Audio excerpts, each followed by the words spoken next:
Friday. Happy Friday. Welcome. Okay, so I know I have a countdown that's a 10-second countdown, and I always let it run longer than 10 seconds. But that's because there's a little part in the countdown where it's like dun dun dun dun dun dun dun dun dun dun dun. I don't know. It's got like a little thing in it, and I love that part, so I have to play it through that part. Welcome. Happy Friday. If you're new to the show, double welcome.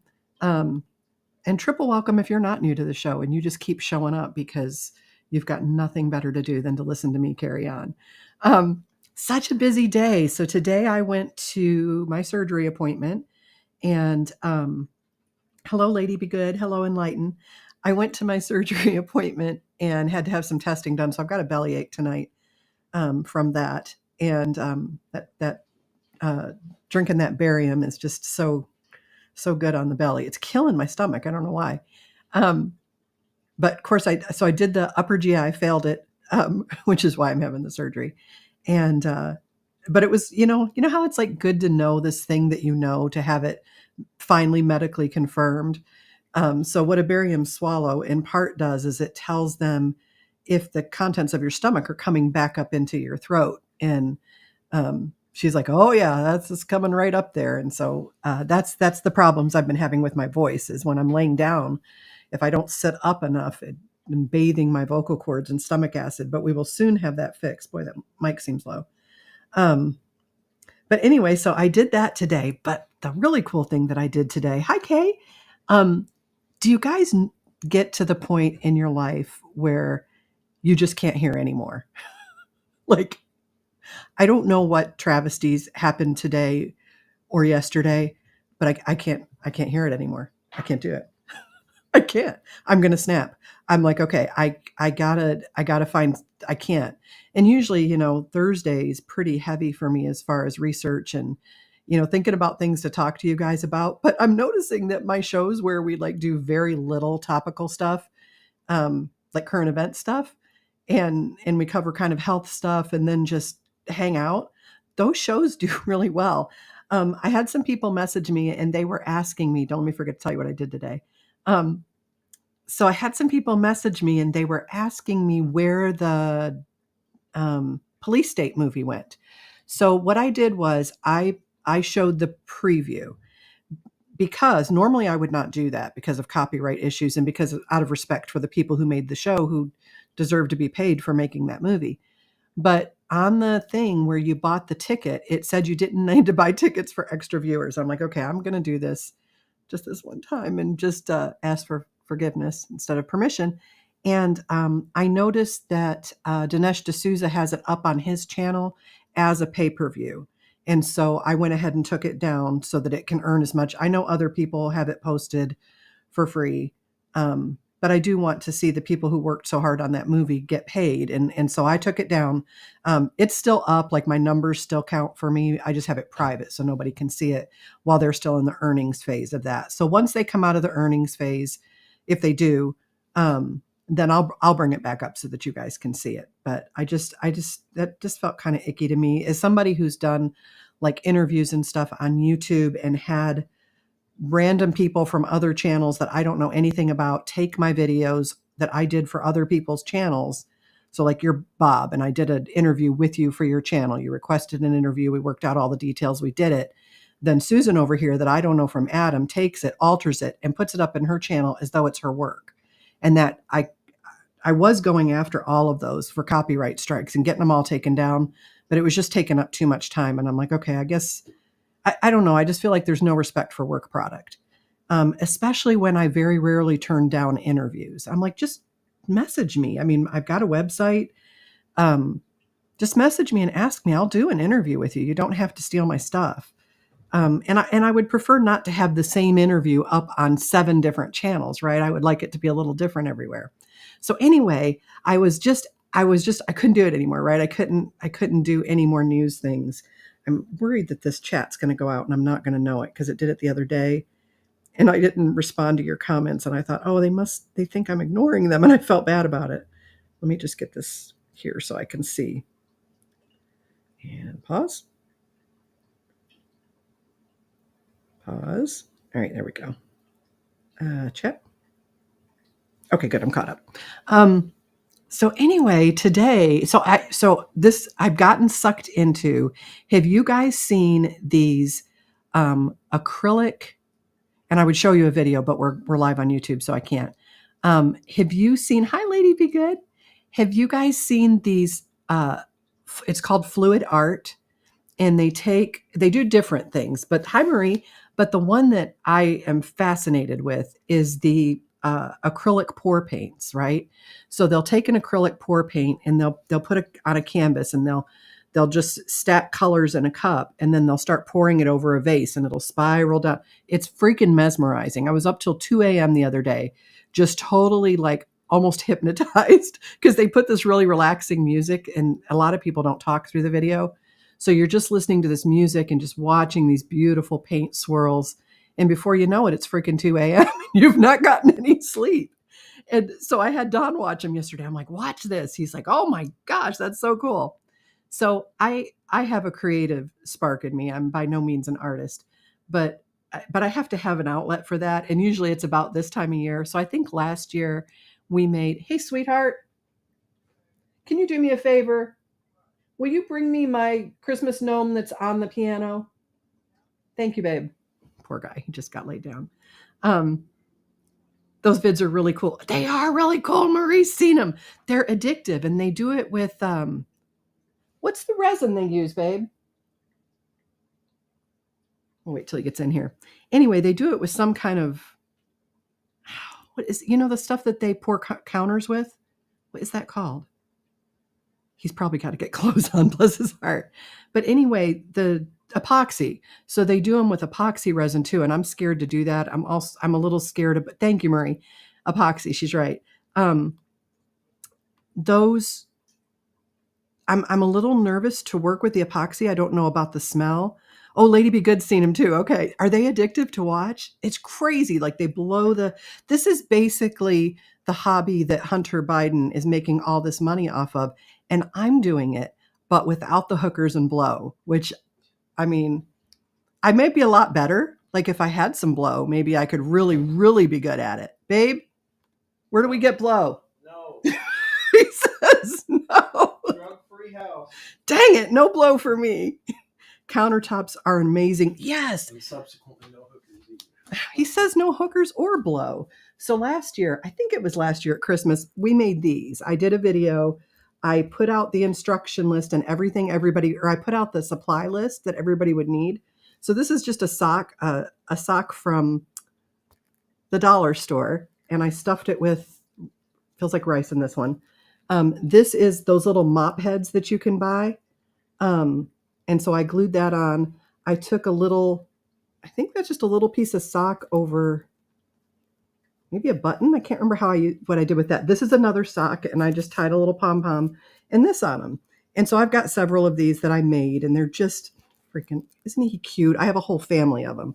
So we did those live last year or a year before. I think it was during COVID, because people were losing their flipping minds. I'm like, we got to do a craft project before these people snap. They can't take anymore. So today, I have this kind of tradition where I make holiday ornaments for my kids, because I want them to have something forever that was something that I made for them, right? So that they can put on their tree. And I've been meaning to get like a nice little, oh, you rewatched the gnome video just because I was missing you. Marie, that's so sweet. Interwebs hug. So I want to get like a box that has little slots in it. I've not been able to find one yet, so that I can put these ornaments in it. Oh, if my kids are watching on Facebook, don't listen. So I can put these little ornaments in them, so they'll have a special box that is the ornaments that their mother made. And I just thought, gosh, that would be something so cool to have, And so I used to do the ceramic ones, but I'm having a hard time. So I had like a ceramic Santa face. I don't know if I gave that away or if I still have it.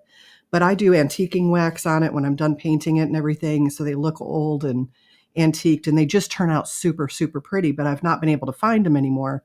I used to do them at a pottery shop in Berea, and they're really labor intensive. So with 4 kids, you can imagine, I don't just want to give them one ornament. So a couple years ago, I got the little wooden snowflakes, and I'd put crackle on those, and I painted them gray over the crackle, and then I put white over that, and then the gray kind of crackled through, gave it this patinaed look. I did those, and then I bought the wood rounds that still have like the bark on them, and I made snowmen. I hand drew snowman faces on those. I painted them white, drew the faces on, and then I antique waxed those, and they turned out super cute. I should have dug those out. So I wanted to try this acrylic pouring. So I bought some canvases. I bought these little plastic ornaments. They look like if you took a round ornament and squashed it. And I wanted plastic, not glass, so that it would hold up for the kids. But it's just kind of a flattened circle. And I didn't want to start with those, right? Because I didn't want to mess them up. And so I thought, okay, what I'll do is I'll get some flat little wooden ornament, so they're flat wood. They look round, but they're flat and they're round like an ornament. So I'm like, okay, I'm going to practice. I'm going to get several colors, get the little silicone oil, and I'm going to try my hand at this on these little wooden things because they're cheap. And so, I had like 3 that I hated. And I'm like, I throw those away. Those are awful. But it kind of gave me a feel for what pouring is like, what blowing them out is like. I didn't do very well with blowing them out, but I did do really well with swirling them. So I took pictures of all of them so I could show them to you so we could talk about things that won't make us all crazy. Because I love you guys, but your crazy is getting to me. Just kidding. So there's the first one. And I don't remember what I named that one. Let me look. That one is called Abstract Holiday. Okay. And then let me move this over here so I can see if you guys can see these. Where'd it go? Come on up. All right. Let me see if I can move this window here. Just come. No, don't stop it. Come. I want the whole, for the love of God. Can't do it. See, it says I have a new comment, but I can't see it. Oh, Marie says, oh, cool. Yeah, see, that's not showing up. It's supposed to link there it is. Okay. So that's the first one. That one's called, what did I call that one? You guys are supposed to be Abstract Christmas or something like that. Okay. And so here's the next one. This one, Abstract Holiday. And so that's like gold and like a Christmas red, some aqua, blue, copper, that really bright, shiny, gold looking, that's copper. And so here's the next one. You see, this one is called Blue Ocean something. I can't read that.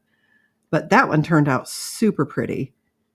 Then I did, I lost the window. Hold on. Bluffly Colors. Bluffly. What is Bluffly? Beautiful, maybe? Isn't this cool? So if you look really close, I don't know how well you can see on your phone, but you can see the glitter of the metallics in there. There's a turquoise metallic, and then there's red in this one, white. I don't know if that's gold. I think it's gold because I didn't break out any of the pink. But I love this one. This one's one of my favorites. And then this one, is this candy cane? Yeah, this is candy cane. And that's just green and red. And all I did was I would pour the white on. So if you've ever, go watch these videos, that'll help you know. But so what I did was I would pour my base color, white or red or green, whatever I was using. And then I would do like stripes or dots. And then I would just take a toothpick or a fork. I would take a fork and just go across it like this and then go this way. Or take a toothpick and just swirl it till I got it where I like it. So that one's Candy Cane.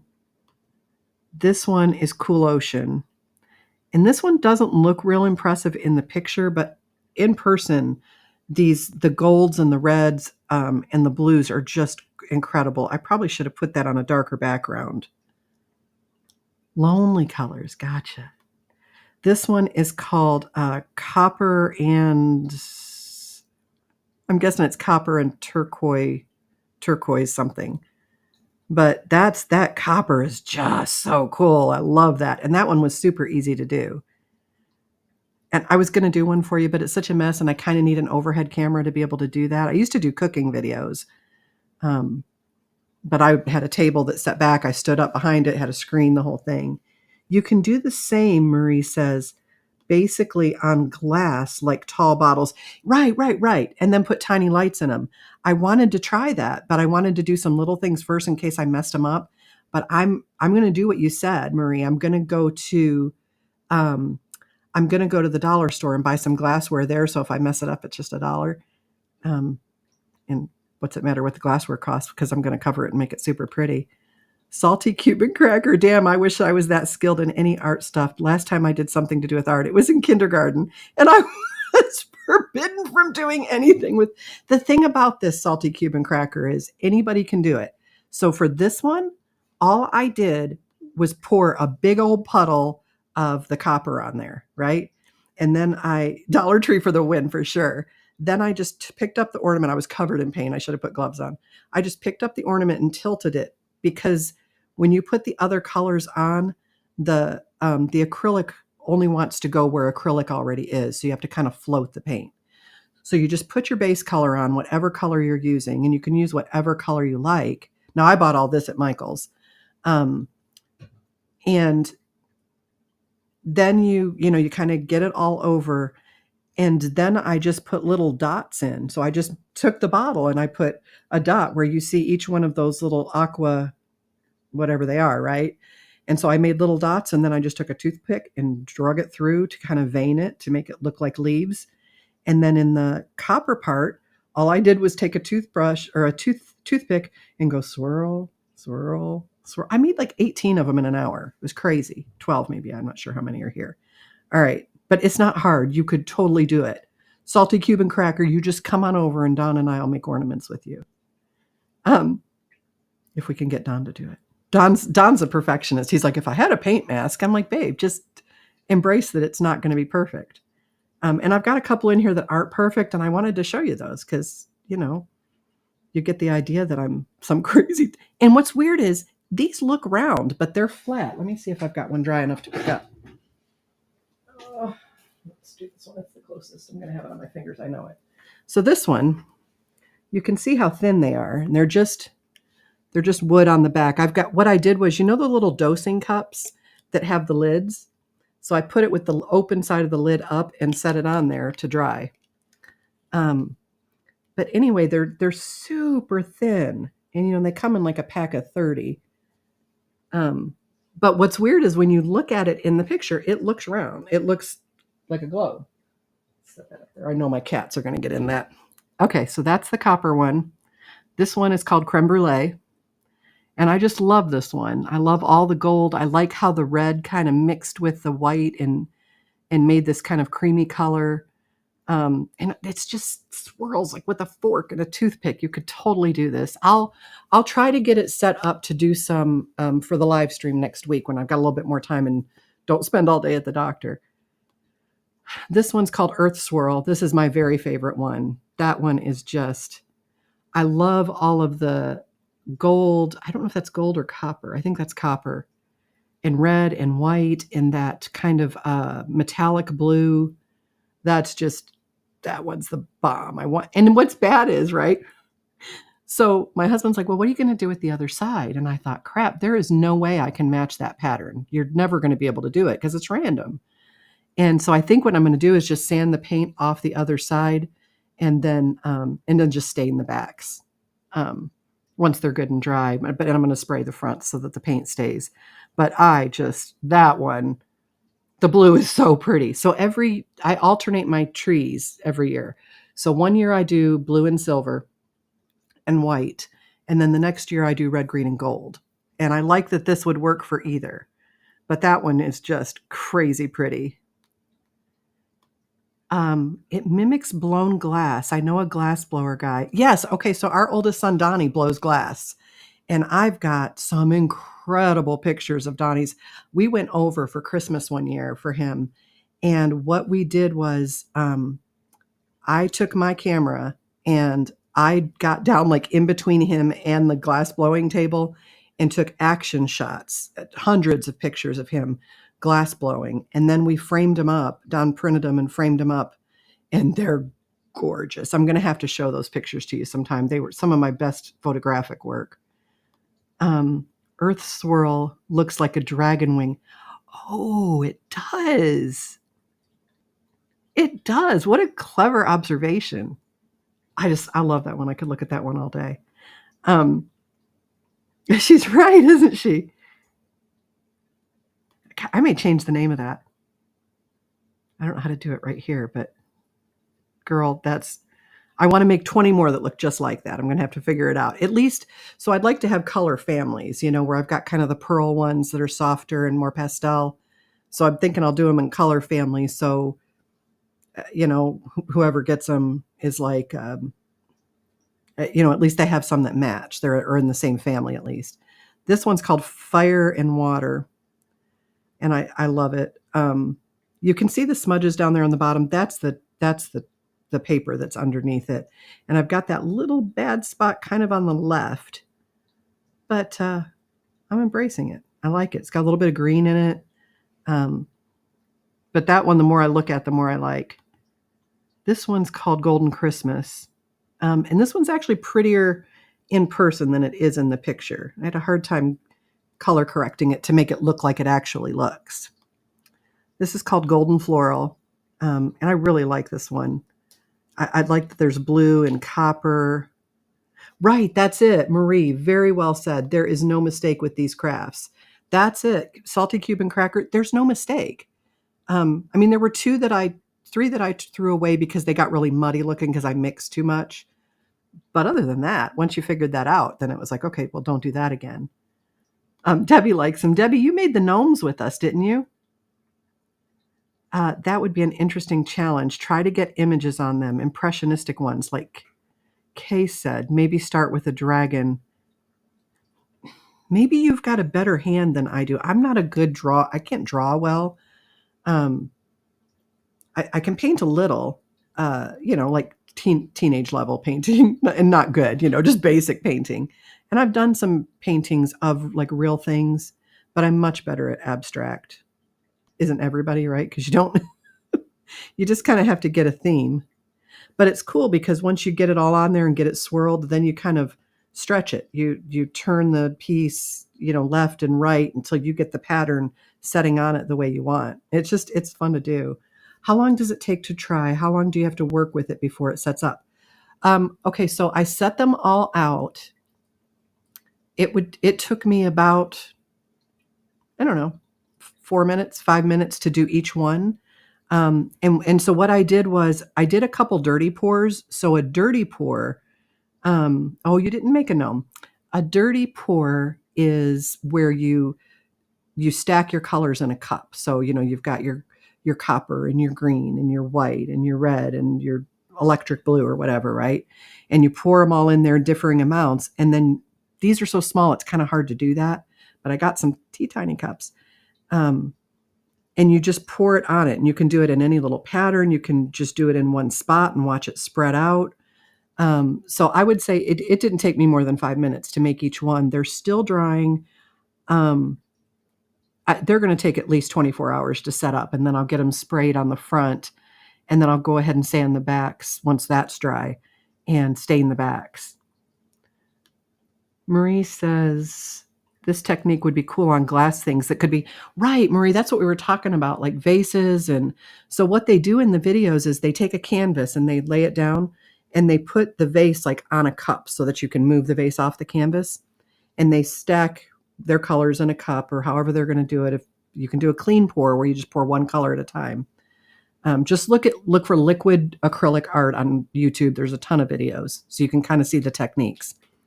But you pour it on top, and then it runs down the vase and it lands on the canvas, and it makes super cool designs. So when you're done with the vase, you pick up that cup and you set the vase over, and then you can start working with your canvas, and you get a vase and a canvas that kind of match each other. And so I'm going to try that this weekend, and I'll take some pictures of that. I'll see if I can get some video of it for you guys, because I do think you would enjoy watching me screw it up. But I didn't cuss or anything, and the cats didn't have yet. I won't say it. This one's called Golden Forest, and there is, if you look on the bottom, like the middle left, there's a little thumb spot. And I'm going to see if I can fix that. I don't know if I can or not, but I liked how this kind of looks It looks like jewelry, and it kind of looks like a candy cane. And I don't know. I didn't love it at first, but the more I look at it, the more I like it. It would be pretty as a sun catcher. Oh, yeah. I don't know. They're not translucent at all, but they're pretty solid. Like you're not going to see through them. I'm thinking about that one. This one's called Pearl Red, and I think it's Pearl Red and Gray. And this one doesn't look super cool in the picture, but it looks really, really cool in person. I don't have a torch yet, so you see all those little dots? Some of those are bubbles that I couldn't torch out. And you just take a torch real light and go over them, just a small craft torch. But I didn't buy one of those today. I thought they're ornaments. They're little. They're the palm of your hand. So this one I love. This one's red and white. I think it's called Red and White Christmas or Red and White Blooms. And that's just all with a toothpick. So I poured the red on first, and then I poured a blob of white. That one looks like it's got some black in it. I might have done a couple dots of black, and then I just started, kind of spreading it out. Different paint from the Dollar Tree for Suncatcher. Ink, actually. Yes, you're right. It is actually ink. I saw that today. I almost got it, and I thought, okay, girl, let's stick with one thing at a time. But I love that one. Let me find the next one. Here we go. This one's called Red Jewel. Do you see at the top right where it's a little weird looking? I don't know if I didn't get good coverage on that one or if that's going to dry and be okay. Maybe that one's just drying. This is one of the first ones I did, so maybe it's already starting to dry. If it looks weird, I'll just do another pour on any area that's giving me trouble. You could also just wait for it to totally dry and sand it, but they're so cheap, so I would just throw it away probably and start over. But I really like the look of this one. This one's called Wild Swirls. They are cool. Hi, Janik. This one's just neat. It would look cool on a blue tree. It would look good if you do your tree in red, gold, anything. But that's the last one. I'll flip back through them real quick while we're talking here so people who are just getting here can see. But yeah, these I did as an acrylic pour and just a toothpick or a fork. This one I did with a fork. So I just took the fork and I went across just straight lines. And then I took the fork and I did this. And that was it. That's it. I'm telling you, Cuban cracker, you can do it, my friend. It is peacock looking. Okay, I might change that to Christmas peacock. You guys have great ideas for names. That's the pearl one. That's the golden forest. That one to me is really gaudy, like it would be at the North Pole, like they go way overboard. That's what it seems like. But I like the golden floral too. That one turned out super pretty. There's Golden Christmas. I really like that one. I wish the picture were better. Fire and Water. I really like that one. I did one with black and copper and some oil, some silicone oil, just to see if it would create cells. And it did, but not very well. I think I'm not using the oil right, so I'm going to have to look that up. It was super weird looking, very reptile looking. So, I threw it away. It's a Christmas. It's not, it's for Christmas. But I have a feeling actually that my almost daughter-in-law would like it because she works at the wildlife sanctuary and she loves to work with the reptiles. So I probably should have kept it just for her. But that earth swirl, this is the dragon one, right? Dragon's wing. I got to change the name of that. I love that one. I just want to stare at it. There's so much going on. And the metallic paints are just perfect for Christmas. That's Creme Brulee. That's copper and turquoise, something. I can't remember. I can only see part of the title. Cool Ocean Waves or something. That's Candy Cane. I really like that one too. That's my favorite one, the Blue Ocean. I'm going to have to work on those. The more I look at them, the more I want to do them. Oh, and it looks like a big, I'll have to look and see how that dries. Abstract Holiday. I couldn't think of a name for this one. Are they big enough for coasters? Let me get one and show you. Because I was thinking about doing some coasters. getting some like tile coasters. You know, you can buy what are they like? You can buy a box of them at Lowe's, just those little, what is that, 4x4 or something like that. So here's the palm of my hand. Yeah, see, that's it. I do have a pretty decent eye for composition. So while I'm not great at drawing, I can do some other things just because I'm decent at composition. That's the one that looks like a peacock to you. Oh, well, that's a better name than abstract holiday, flowing peacock or something. Of course, that makes it sound like the peacock's peeing. We'll work on it. Okay, so they're this big. That's the palm of my hand, and I've got fat fingers, but I don't have ginormous hands. So you can kind of see, but you could get them. They make these little wood rounds that don't have that little ornament thing. I'm going to tie ribbon in the top of that. But they make them that are thicker, because the ornaments I did last year were, probably not quite, probably, I don't know. They were thicker. They were cookie thick. How about that? I'm terrible at measuring. Don says he's going to teach me because it's one of my big things that I hate, that I cannot properly measure anything. But anyway, that's what I worked on today, because I was like, I can't look at news. Are you there yet? Are you there where you like you're going to snap? You're going to go postal if you have to listen to any more news? I'm wondering if it's just me. Am I dragging you down with me? Are we all going crazy together? Yeah, they are flat. Got it. I had to step away for a moment. I thought they were spheres. Well, they look. Don't think you're stupid, because Don, when he looked at the pictures, thought that they were round. They look very round in the picture for some reason, but they're flat. But yeah, totally, totally fun. Great way to spend just a couple hours, getting Christmas stuff ready. I always forget and make them and then give them to the kids at Christmas, and then they're really no use because the tree's coming down until the next year. So hopefully they like them. If they don't, I'll just take them, because I do like them. And then if you got here late, we did gnomes last year. I did 2 years ago, I think. I did a live stream during COVID, and we made gnomes because I was worried people were going to start snapping. And I'm like, okay, we need some recreation. But this is one of the gnomes, and I've got 2 more. You're a little weird. But that all just came from the Dollar Tree. And this is just a mop head. This is a button with a little sock pulled over it and some blush on the nose. That's a sock stuffed with rice. This is a sock with a little ball on the end. I think I stuffed the end of the hat so that it would make a ball, and then I tied the ribbon on. And made just these cute little, they sit on the piano and look over us at Christmas. I don't believe the news, so I don't bother to watch. Well, Marie, here's the thing. Yeah, I feel you.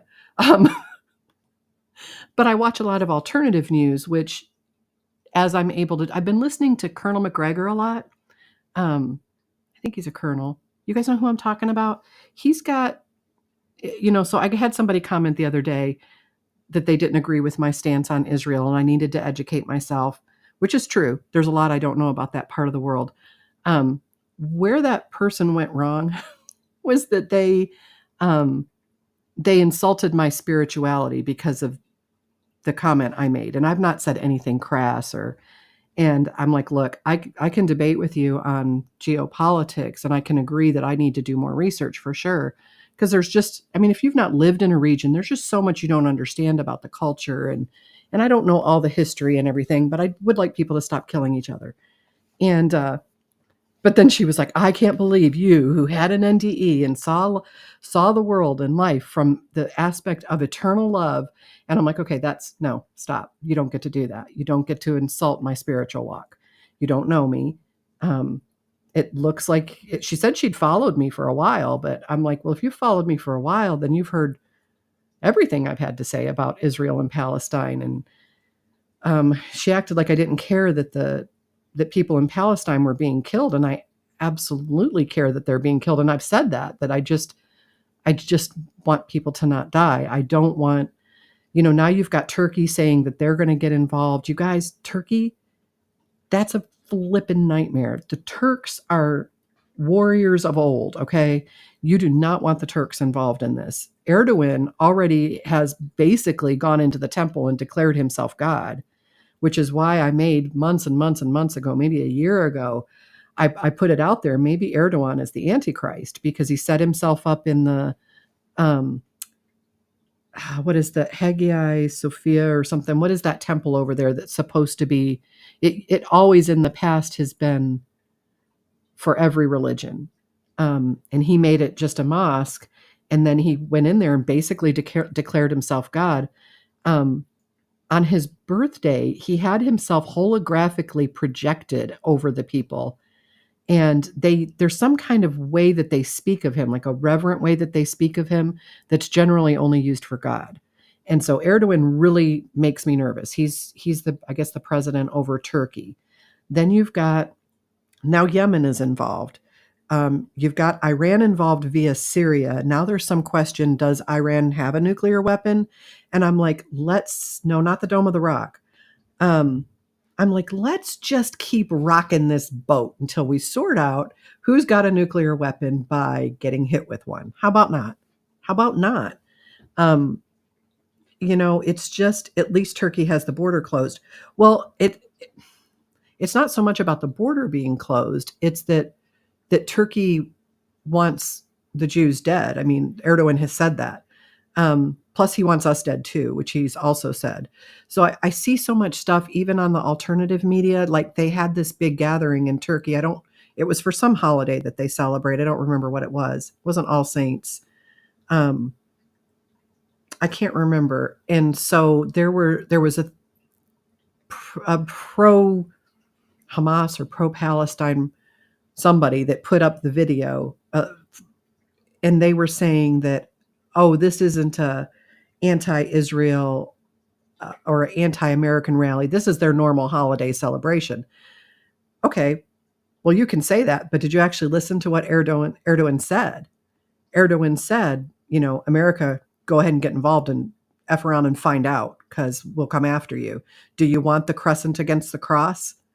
Because we'll do it. And I'm like, oh, this is stupid. And then we've got so many people from, so this was one of the stories I was going to cover. Somebody was down on the border. I don't remember who it was, one of the reporters on alt media that's usually down there. And he was talking to the different people that were coming across and asking them where they were from. And so several were from Burkina Faso, which is just above Guinea in Africa. I priced a ticket from Burkina Faso to Nicaragua, and it was $1,500. So how hard up are you if you can come up with $1,500 for a plane ticket, right? And then they were coming from Somalia. So no matter how you feel about refugees, you must take into consideration that a lot of these people, all of these people that I saw were fighting age men, and they are coming from countries that are steeped in violence. They've been raised up in that. So we knew a guy that was from, I can't remember what part of Africa, and he was talking about just how prolific crime is. And his uncle had been in a car accident, a serious car accident. And the people that stopped to help didn't actually stop to help. They robbed him, and they didn't help. They just left him there, and he almost died. And he's like, oh yeah, that's really common. Well, this happened on the freeway. What was it, in California the other day? I don't know if they ran the guy off the road or if he had a wreck, but the people that were there in the SUV robbed him. So one of the people was hurt. There's a guy there on the ground on his knees with his hands up. There's another guy like filming, shocked, filming the whole thing. And these three bandits basically jump out of a car and rob this person's car who's been in a car accident. And I'm like, whoa, that's crap that happens in other countries. That doesn't happen here. And so here's the thing, you're bringing in all these people that's not uncommon in their culture. And we don't have any way to screen them. I mean, you're just letting them come across. You think Burkina Faso has a background check process, or Somalia? I seriously doubt it. And you'd have to be caught to be on any kind of list, caught doing something. And if crime is rampant, which it is, and police don't generally respond, how are you going to get caught? And then you're just going to buy a $1,500 plane ticket and come over here, which was amazing to me. Like if I wanted to go to California tomorrow, it would probably cost me that much. But you can fly from Burkina Faso to Nicaragua for like $1,200 to $1,500. I mean, that's across continents. How is that so cheap? Maybe they know people in Burkina Faso don't have a bunch of money. I don't know. I was amazed at how cheap that was. We're going to have our people deployed and left sitting ducks. Right.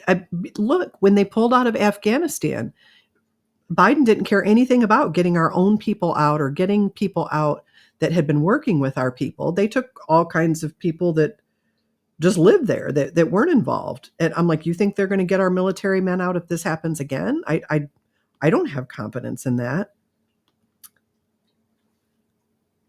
Salty says, my grandfather was a Cuban military advisor for various African nations, told me that the whole reason why Democrats are allowing illegals is because we need people without American values to enforce. Right. You dilute the idea of freedom enough. It will go away. Marie says, our youth is offended by words and gender. Other countries' kids are steeped in violence. Yeah, we're a very soft, we have some very soft generations that have not seen war. Thank God, that it's not like World War II where everybody, had somebody who was lost, or even Vietnam. We've been pretty much free of that, as far as like a draft, things like that. And I have no idea who they're going to draft because I can't fight. I'm 53, Don's 63. They're saying 20 to 25-year-olds. And I'm like, good luck. Good luck. So there's a video floating around of this kid. He's between 20 and 25. And he's talking about how if there's a draft, they would never draft him, that he can't do anything. He can't survive. He doesn't have any responsibilities. He doesn't pay any bills. So basically he's living at home. And if they come after him, he's going to hide. He's going to go live in the woods. And I'm like, you're going to go live in the woods. You have no responsibilities. You pay no bills, but you're going to go off grid. I want to see the video when it happens. I want to see this person do it. I just want to see. It's like the video. Have you guys seen the video with the poor little gal? She's 20 something and she's graduated. She got her first 9-to-5 job and she's crying about how she doesn't, it's 9-to-5, but she's got to get on the train at 7:30 and she doesn't get home until 6:15. So it's not really 9-to-5, which is an interesting take on it. Right. And I was like, so you didn't realize that if you got a 9-to-5 job, you wouldn't be teleported to work at 9 and then teleported straight home at 5? And I couldn't understand why this it wasn't working. It wasn't the job. It was that she had to get up at 7:30 to be there by 9, and she had to get on the train at 5 and didn't get home until 6:15 because she can't afford to live in the city. And then when she gets home, she's too tired to do anything. Like she didn't understand transportation. And so I thought, oh, okay, well, think about this. Probably for part of her high school and part of her college, she was at home. She was probably Zooming her classes. And so maybe it never occurred to her. See, my kids always had jobs in high school, so they understood that, it takes time to get home. It takes time to get to work.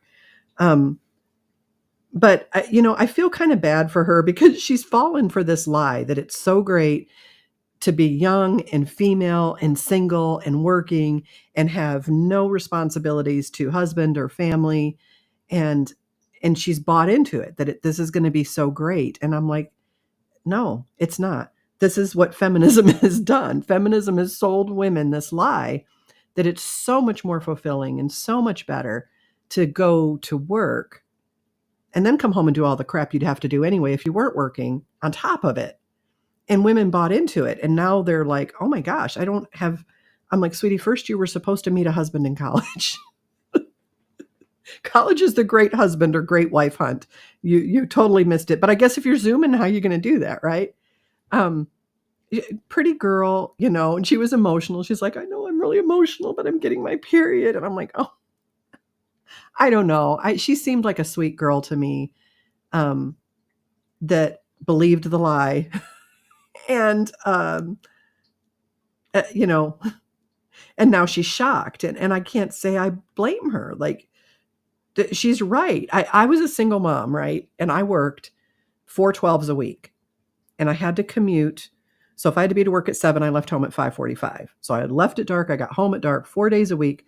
My kids kind of had to manage themselves. They were a little bit older, so they could, um, because I had to work. I didn't get any child support. I had this family to support, and it absolutely sucked. I would have much rather have been home with my kids. Um, I mean, the things I miss that I'll never get back. I saw that and just shook my head. But we've created it. And I'm like, it used to be a girl your age was getting married, um, and getting ready to start a family. But, they've sold them this idea. Marie says feminism, women will be drafted too. Yeah. Wait. I missed a comment there. Hold on. Feminism equals women will be drafted too. Well, and it was so funny because this guy that didn't want to be subject to the draft because he doesn't do anything and doesn't want to do anything.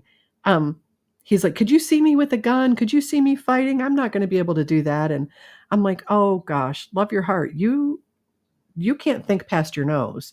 Most of the jobs in the military don't involve fighting. It's paperwork and cooking and cleaning and all that kind of stuff. That front line is a slim group, especially nowadays with the different mechanisms we have to fight. Janix tore up. I drove 1 hour one way to work, came home and took care of 3, and so did I. I took care of 3 kids and whatever other kids were there with the kids because I was kind of the neighborhood mom. Crazy. But anyway, so this was the thing that I wanted to show you. So these people are coming from Somalia, which really shocked me. So a lot of the immigrants in Minnesota are from Somalia in Elon Omar's district. Somalia is one of the flippin' most dangerous places that you can go. And what's interesting is I talked about this months ago, but before COVID, this group of Somalis who Elon Omar is somehow connected to, right? Within her district, they engaged in let me think how to say it. It's called, like a child care assistance scam.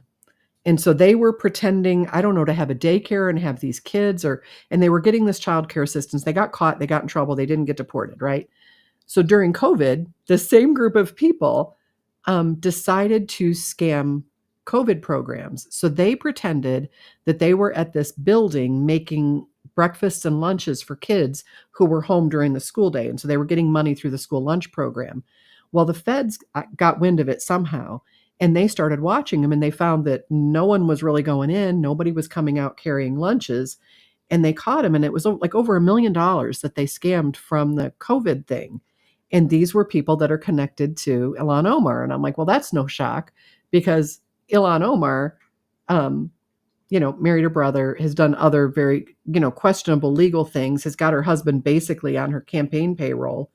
Her husband took a PPP loan for his, I'm trying to think, is it a marketing business or what I've talked about all this before, but anyway, she's a crook. Most of them are crooks. She's not new, she's not an exception, but I wanted to read this to you. So I thought I'm going to look up what travel.state.gov does. And let me see if I can share this. Go down here. Share screen. There we go. I don't know how well you're going to be able to see this. Let me look. Of course. Oh, good night. We're going to have to come over here. Give me just a little minute here and I'll. Okay. make me a little smaller and over further so you can see. Okay, so Somalia travel advisory, right? Travel advisory, level 4, do not travel. We're accepting multitudes of people from Somalia. Do not travel to Somalia due to crime, terrorism, civil unrest, health issues, kidnapping, and piracy. Violent crime such as kidnapping and murder is common throughout Somalia. Common. So you're living in a country where this is day-to-day stuff, including Puntland and Somaliland region. Illegal roadblocks are widespread. Some schools and other facilities acting as cultural rehabilitation centers are operating throughout Somalia with inadequate or non-existent licensing and oversight. So basically, they're laundering money. Reports of physical abuse and people being held against their will in these facilities are common. Common. Terrorists continue to plot kidnappings, bombings, and other attacks in Somalia. They may conduct attacks with little or no warning, targeting airports, seaports, government buildings. This is their lifestyle. Hotels, restaurants, shopping areas, and other areas that attract large crowds and are frequented by Westerners, as well as government, military, and Western convoys.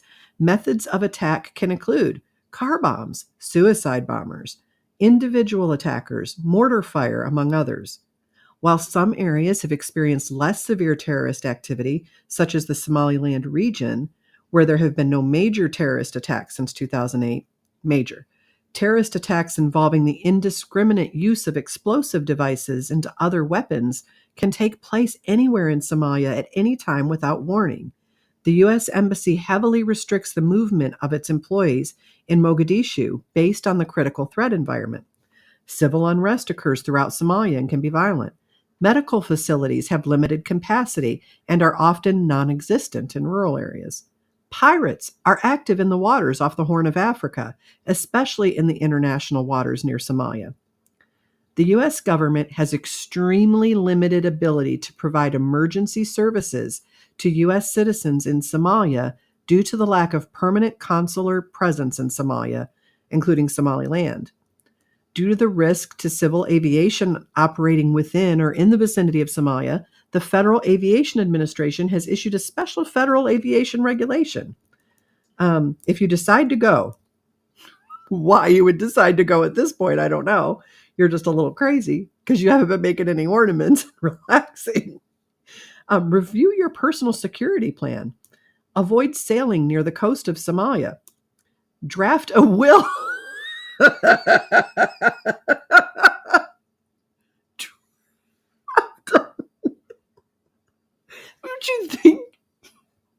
Don't you think they should put that first?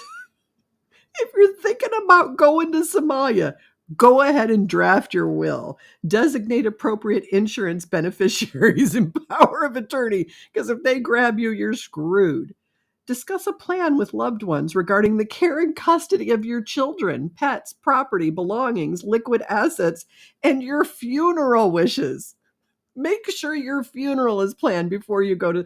Does this sound like the people we should be importing into our country? Come on. Come on.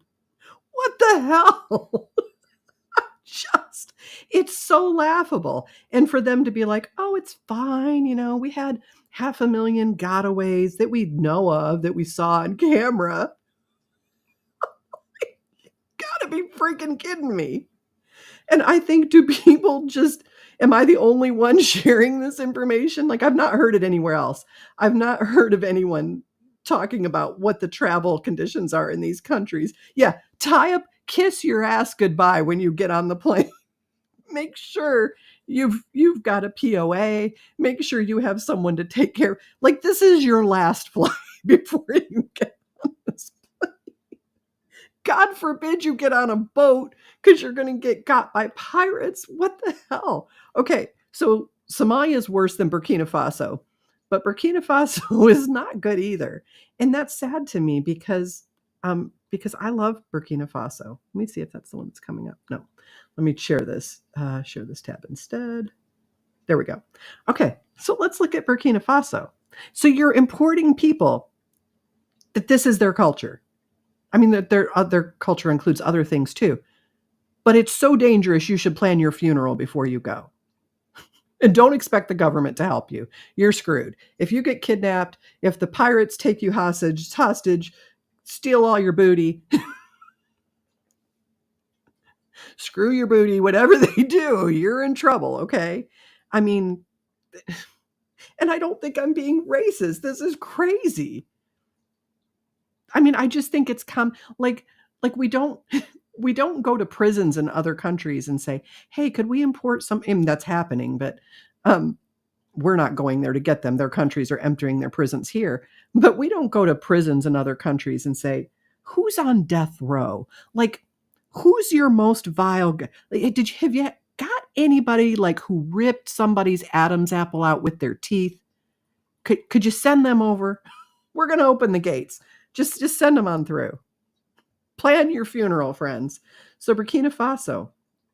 Do not travel to Burkina Faso due to terrorism, crime, and kidnapping. Totally okay to bring people from Burkina Faso here. Kidnapping and hostage. Wait, no. Terrorists may conduct attacks anywhere with little or no warning. Targets could include hotels, restaurants, police. Do we have these things here? Hotels, restaurants, police stations, customs office areas, at or near mining sites, places of worship, military posts, and schools. You know, they carry on about school shootings and public shootings, but then we import people who these are their hobbies. They don't make ornaments. They kidnap people. They are terrorists that attack with little to no warning. Okay.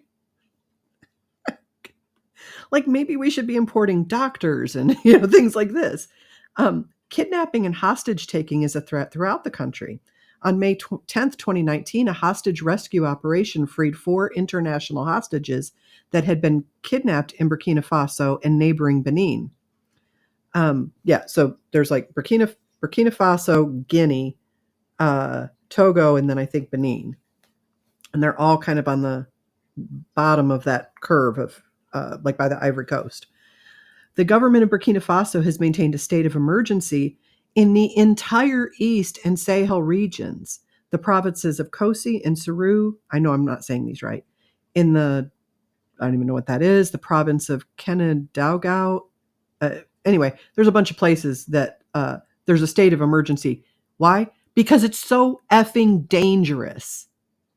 It's that dangerous that they're in a perpetual state of emergency, not because of COVID, not because of, all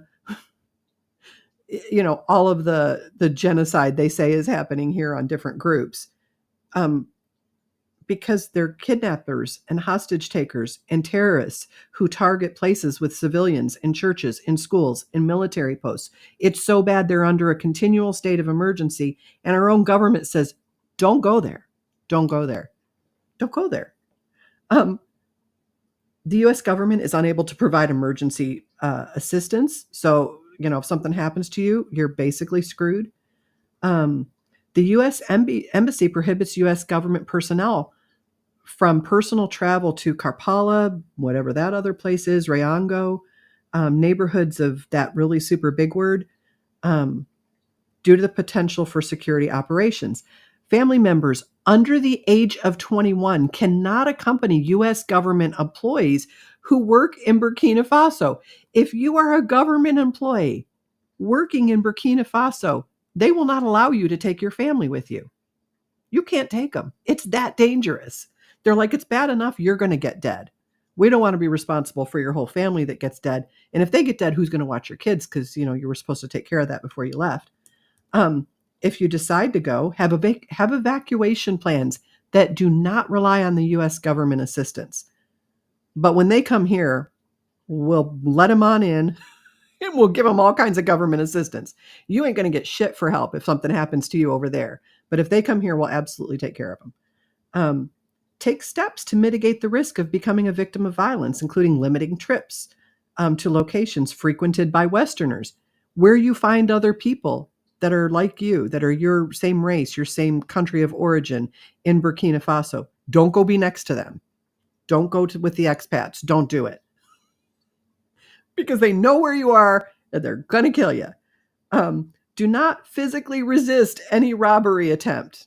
Here you go. There's all my stuff. The rest of it I've left to my kids after you kill me. Review any personal security plans. Remain aware of your surroundings.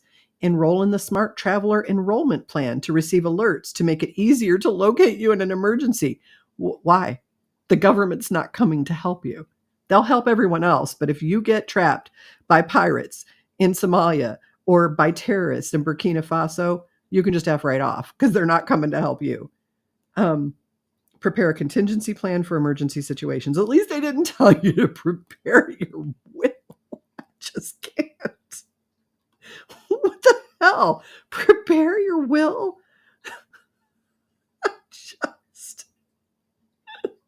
I've watched Locked Up Abroad. Oh, well, there's a show I should look into.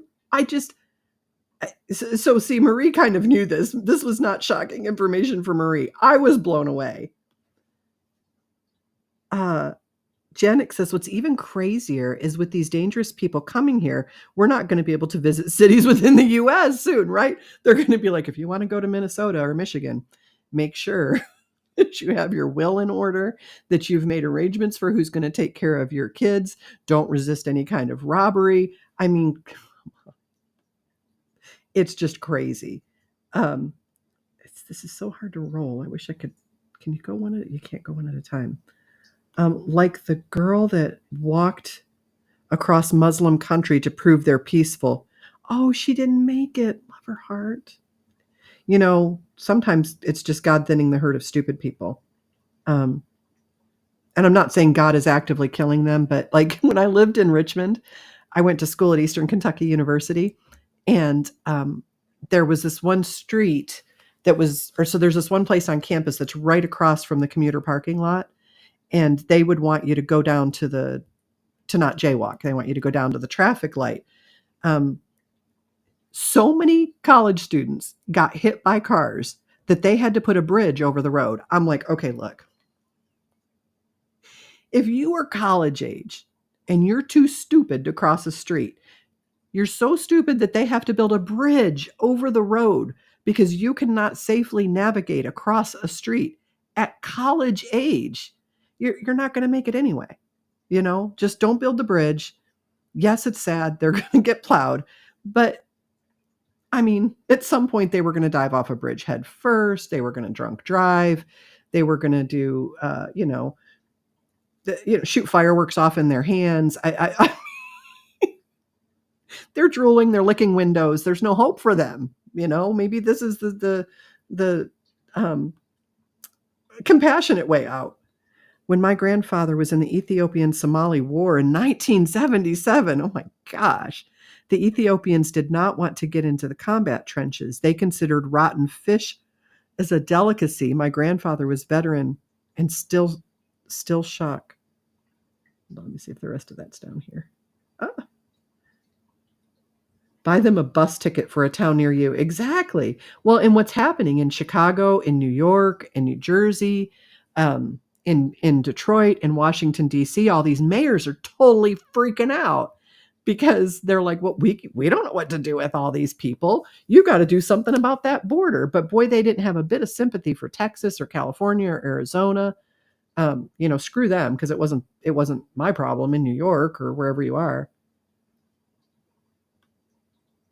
Janik. Marie, Lord help us. That's the generation that will be taking care of this. Yeah, my son was telling me the other day that, how enlightened his friends are and how they're choosing not to have children. And I'm like, yeah, that's a super good idea. Way to not think forward. Like, if your generation stops having kids, who's going to take care of you when you get old? Do you think the government's going to do it? But yeah, that's all I had on let's bring in the Somalis and I don't know what Burkina Fasoians call themselves. I'm calling them Burkina Fasoians. Why not, right? Burkina Fasanders. Like, what else is there? There's Kentuckians, Michiganders.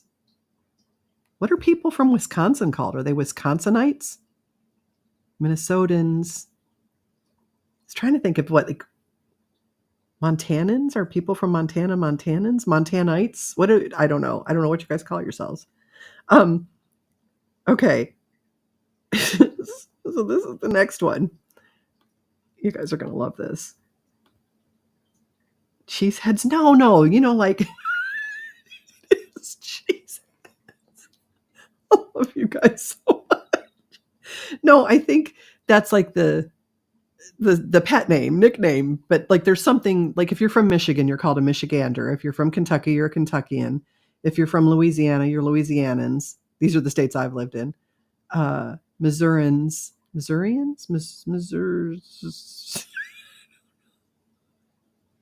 We so need to add alcohol to this show. Okay, wait, hold on. Share screen. I used to know how to do this and have it all set, and my brain broke. I don't know what happened. I don't know if you're going to be able to see that or not. Let me slide down. Okay, so effort underway to clear the name of all accused, convicted, or executed for witchcraft in Massachusetts. Oh, you're not going to show me? I'll fix it next time. There we go.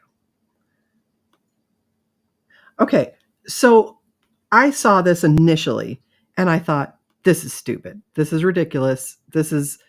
Why are we bothering with such foolishness, right? That's what I thought. And then I saw it, and I thought, that's horrible. This should actually happen. Okay, let me get this all over here. Make Nurse Penny a little smaller. She's taking up the whole dang screen here. Okay. So here's the story. Wait, hold on. You guys with your comments. I'm enjoying you immensely tonight, even with a bellyache. Jesus. Indiana is a Hoosier. Oh, so they're not called Indianans. So are people in Wisconsin really cheeseheads, or are they Wisconsonians? Tennessee is Tennessean. Yeah, see what I mean? Like there's like an official thing, and then you're a cheesehead or you're a Hoosier. The mystery continues. We'll figure it out. Okay, so in 1648, Margaret Jones, a midwife, became the first person in Massachusetts, the second in New England, to be executed for witchcraft, decades before the infamous Salem witch trials. Nearly 4 centuries later, the state and region are still working to come to grips with the scope of its witch trial legacy, which was horrible. The latest efforts come from a group dedicated to clearing the names of all those accused, arrested, or indicted for witchcraft in Massachusetts, whether or not the accusations ended in hanging. The Massachusetts Witch Hunt Project, made up of history buffs and descendants, is hoping to persuade the state to take a fuller reckoning of its early history, according to Josh Hutchinson, the group's leader. So initially when I read this, I'm like, oh my gosh, this was how long ago? Move on with your freaking life. But then I heard the story and I'm like, what would it take to pardon these people or to clear their names? Like this shouldn't be a big deal. We should be able to get this done so that they can get this off their family, So hundreds of individuals were accused of witchcraft in what would become the Commonwealth of Massachusetts between 1638 and 1693. Most escaped execution. While much attention has focused on clearing the names of those put to death in Salem, most of those caught up in witch trials throughout the 1600s have been largely ignored, including 5 women hanged for witchcraft in Boston between 1648 and 1688. It's important that we correct the injustices, said Hutchinson, who noted he counts both accusers and victims among his ancestors. We'd like an apology for all of the accused or indicted or arrested. I mean, I don't think we need to apologize for it, but I do think we need to clear their names. Maybe the state should apologize. I mean, the people that are alive today didn't do it, but their names should be cleared. For now, the group has been collecting signatures for a petition, which as of Tuesday had 700 signatures. Okay, among those accused of witchcraft in Boston was Anne Hibbins, sister-in-law to Massachusetts Governor Richard Bellingham, who was executed in 1656. A character based on Hibbins would later appear in Nathaniel Hawthorne's The Scarlet Letter, published in 1850. Another accused Boston witch, known as Goodwife Anne Glover or Goody Glover, was hanged in the city in 1688. A plaque dedicated to her is located in front of the Catholic Church. She's listed as the first Catholic martyr in Massachusetts. They held The witch justice group helped successfully spearhead a similar effort in Connecticut, home of the first person executed for witchcraft, Alcy Young. Bible verses were used to assert the crime's legitimacy. What they don't tell you here is that it was Christians that put a stop to it. Connecticut state senators in May voted 34-1 to absolve 12 women and men convicted of witchcraft, 11 of whom were executed more than 370 years ago, and apologized for the miscarriage of justice. I think that's reasonable. But anyway, one of the girls, and I couldn't find the story on it, but one of the people that they're wanting to get her, is it? I'm looking to see if it's here. Give me just a second. I'm just skimming real quick. Okay. So one of the people that they're trying to get her name cleared, she's a child. And so her mother, who was pregnant, was jailed for witchcraft, and died. And then the baby, I want to say, was kept in a dungeon until she was, let me think. No, maybe the baby died, but the little girl was taken at 4 and accused of being a witch, I guess because her mother was a witch, and kept. Oh, it's stuck. Kept this little girl shackled, like in these dungeons, for 3 or 4 years until the mother died. And then she was released to the father, and the father said she was insane by the time he got her because she was a little girl and left chained in a dungeon. And I think that little girl deserves to have her name cleared. I'm from Minnesota. We lovingly call our neighbors cheeseheads. But is that the official thing that they call them? Like, are you officially a cheesehead, or is that just affectionately what we call you? I think it's just affectionate. I got that one. Cheeseheads, they don't seem to mind. I've known many, and they call. Oh, no. They all seem happy to be called. I have friends in Wisconsin. Yeah, if you're from Wisconsin, what are you called? Definitely Minnesotans. Where are you from? Minnesota. My favorite thing that people from Wisconsin and Minnesota do is they say, or no. Do you want to go to the store with me or no? I'm like, or yes, I'll go to the store with you. It's very cute. Out, about. I can't think of how they say it. Pay their descendants hundreds of dollars for retribution. No, I don't think that's necessary. Salty Cuban cracker. Shouldn't they ask the British government for an apology? I'm not well rehearsed in American history. Well, I mean, this was happening in the colonies, so and here in the States. So I think we owe. I think we should just at least clear the name so that family member isn't listed as being tried and convicted as a witch. I mean, this little girl was 4 years old. The family should be able to clear her name, say that she was not guilty of any crimes, and just have that innocence restored to their great whatever this was. I just don't think it would take much effort. I mean, how hard can that be at this stage? I would think like the governor could say, "Oh yeah, no problem. Here's a pardon," and then you've solved it. All done. These people's families are, they at least get an apology and say, "Hey, that was some crazy crap that went on back then. We're real sorry. We're pretty sure little Susie wasn't a witch, being 4 and all. Maybe she was just, a little ADD. I don't know. But definitely shouldn't have been shackled beneath a building for years." And I just do think that we ought to own things that we, like slavery was terrible. I can admit slavery was terrible. The government has come out and said slavery was terrible, and that's a very dark part of our history. And we've acknowledged that and apologized for it ad nauseum. And, we're never going to be released from it. It's always going to be something that's held over us, which is crazy because every country in the world practiced slavery. It wasn't just us. They act like it's a thing that's exclusive to the United States, and it's not.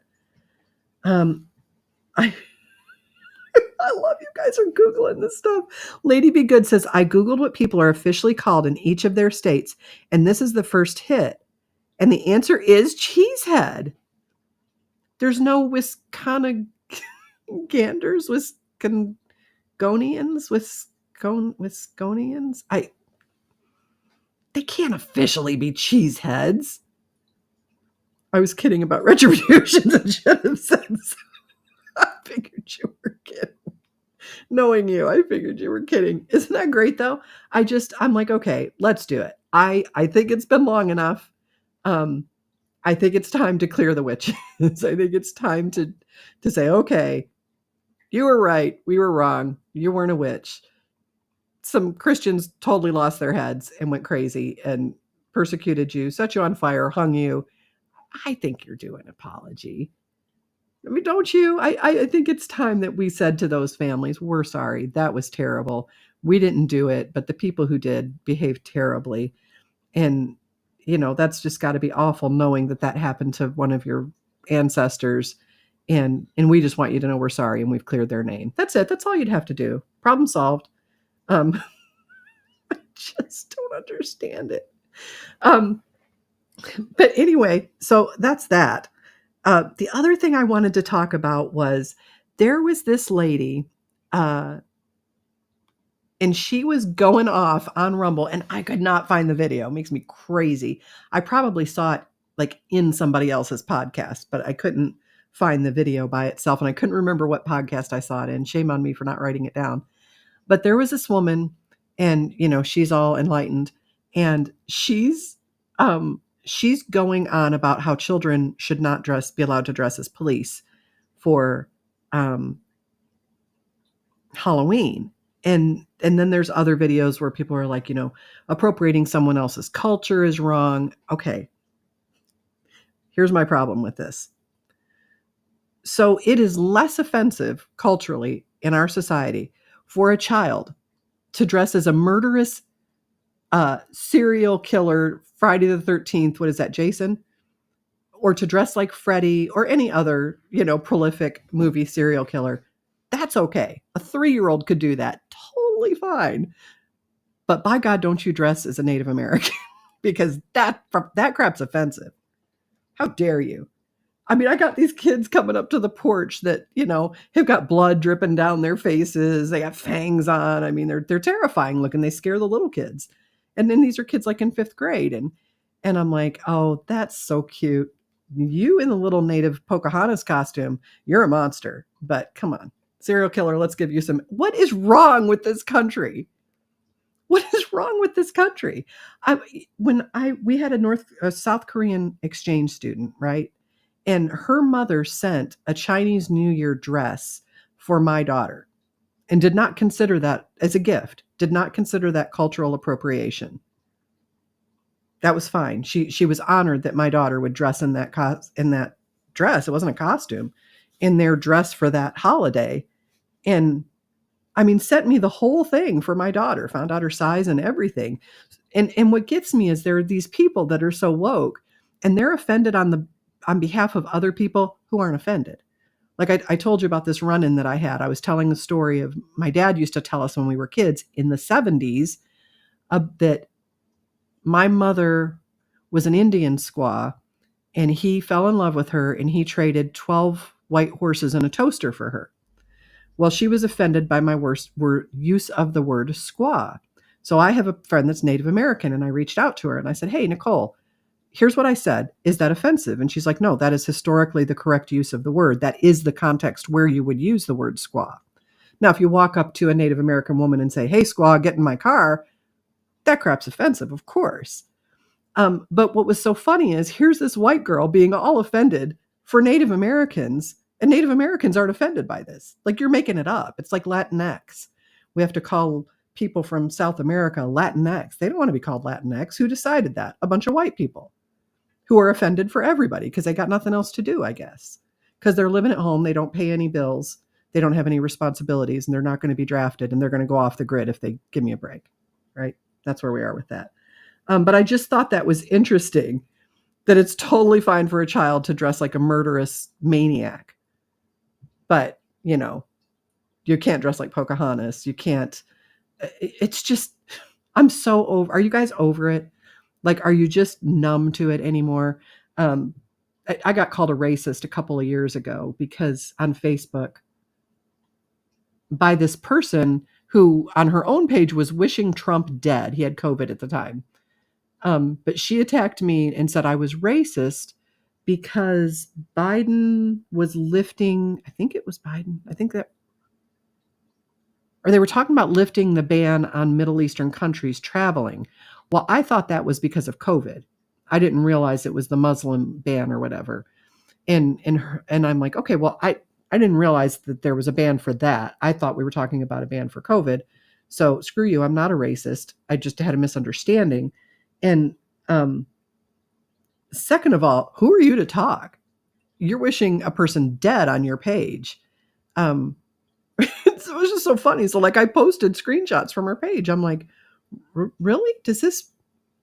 I feel like if you're wishing death on the leader of the free world, you probably shouldn't judge me. Just saying. Just me. They have collectively lost their minds. You're right, Tennessee woman. Welcome to the world of woke idea. People are just insane. Like I'm in a room with no Native Americans. Well, we have Native American in our heritage somewhere. But I'm in a room with all white people. Not a Native American to be found. Like nowhere. You couldn't. You'd have to set up a smoke signal. You could not find I'm so going to hell. You could not find a Native American anywhere. And this person was like dumbstruck, offended, that kind of offended. So then when I sent out the email and I was like, hey, I talked to a Native American friend of mine, and actually they aren't offended by this. They don't mind being called Indians. They want the Redskins back. This is all stuff white people did and blamed on them. A client of mine today said she wanted Trump to go to jail for something, anything. This is the thing. The ends justify the means to them.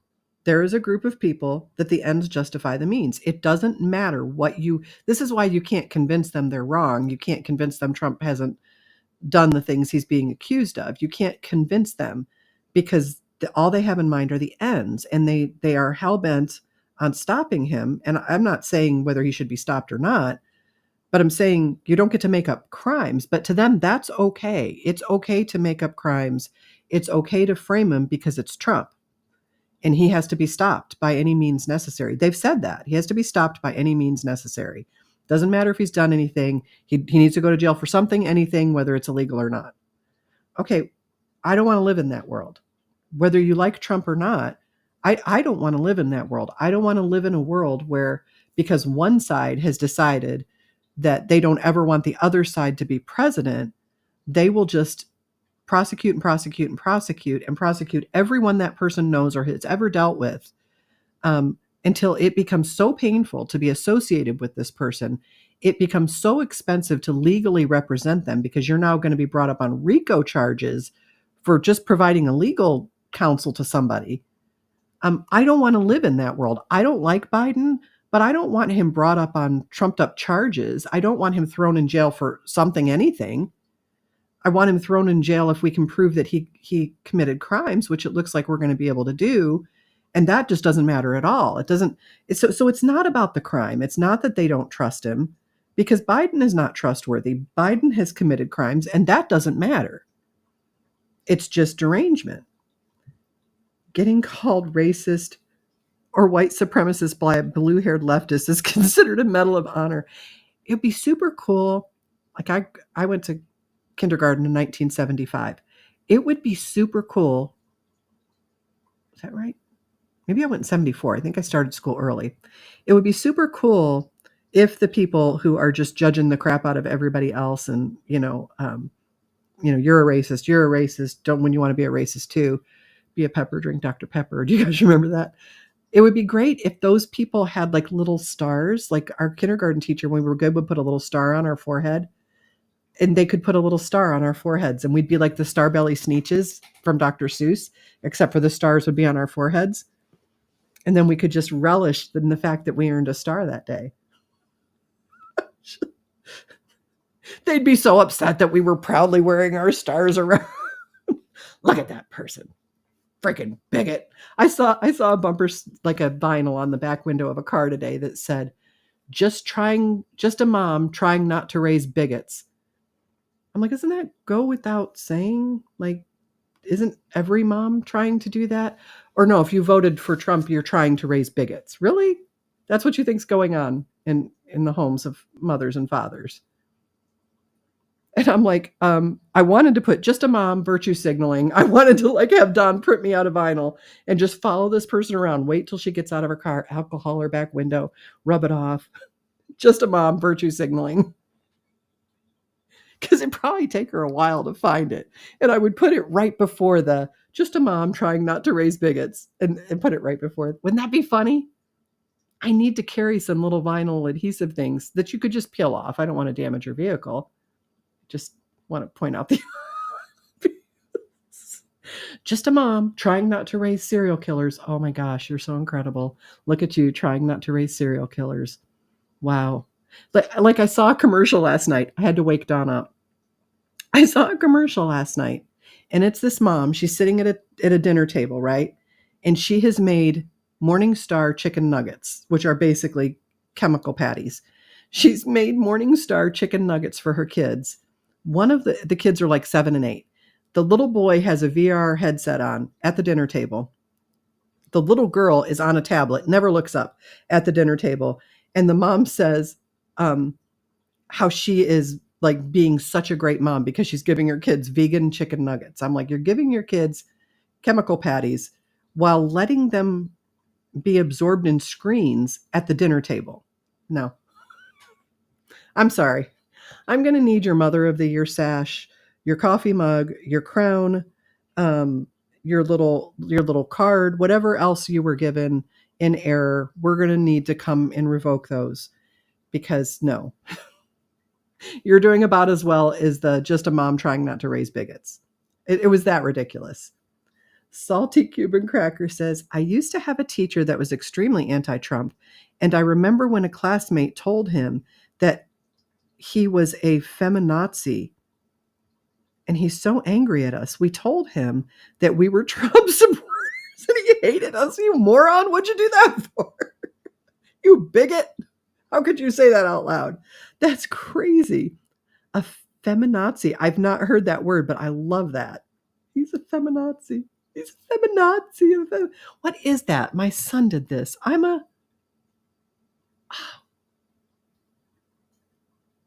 I can't remember. This is like a family joke. I can't think of what it was now. Salted Cuban Cracker. He would go on a political rant, and then we would spend the whole class destroying his theories. He tried even to get us in detention. You're young, Salty Cuban Cracker. How old are you? I'm proud of your gutsy. No sash for you. Come back next year. Yes, there is a man somewhere that deserves that Mother of the Year award. Give me that mug, you monster. Just kidding. It's clown world, you guys. I can't make sense of it anymore. Rush Limbaugh invented that term, feminazi. I love that. Feminazi, you feminazi. That's a great term. I'm just, like I said, I have to stop. I couldn't cover any more news than that tonight because I'm going to lose can you tell I'm slipping? Like I'm getting giddy and weird, and I'm getting like people who don't have enough sleep and haven't had good nutrition in a couple of days just because of the news cycle. Like I think what set me off was that person that kind of attacked me spiritually, my spirituality, because I think she might have deleted it because I couldn't find the comment when I went back to look for it. But I left several comments and I was like, look, we can, I agree. I did not do an exhaustive coverage of what's going on over there because I don't know enough about the region or the culture to do that justice. I just don't. Like I said, Colonel McGregor, he knows the area. He knows the culture of the people, the history of the region. You don't come to me for expertise on geopolitical issues. I'm just talking, right? But by God, don't you get in my comment section and use my near-death experience against me to say that I'm somehow, letting God down or not being spiritual because of a comment I made in one live stream. Like, and she made it seem like I was wishing the Palestinians dead. I'm like, no, no, no, no. I've said all along, I just want the killing to stop. There's no good that's going to come from that. I understand why, but I mean, Netanyahu came out and made this biblical reference to the land of Amalek. Debbie, are you still on here? I don't know that. Let's look that up. Salty Cuban Cracker says, I love how he gave us the Trump just won the election speech to us. We were trying to hold back our laughter. Wait, Salty Cuban Cracker, how old are you? You're a kid. If you were in high school during Trump, you're a kid. You're the youngest person watching this show, I guarantee you. Okay, wait, hold on. What was I going to look up? Help me remember. Oh, it fell right out of my head. What were we just talking about? Rush Limbaugh, political rant, the class. I was going to look something up. Okay, if you guys think of it, you tell me because I lost it. 20 years old right now. Oh, you're just a baby. That's so sweet. I love that we have a 20-year-old watching the show. That's awesome. That's awesome. Everybody. That's awesome. Debbie, that was it. Debbie, do you know the story of Amalek? Did you hear what Netanyahu said? That's what I was going to look up. Amalek.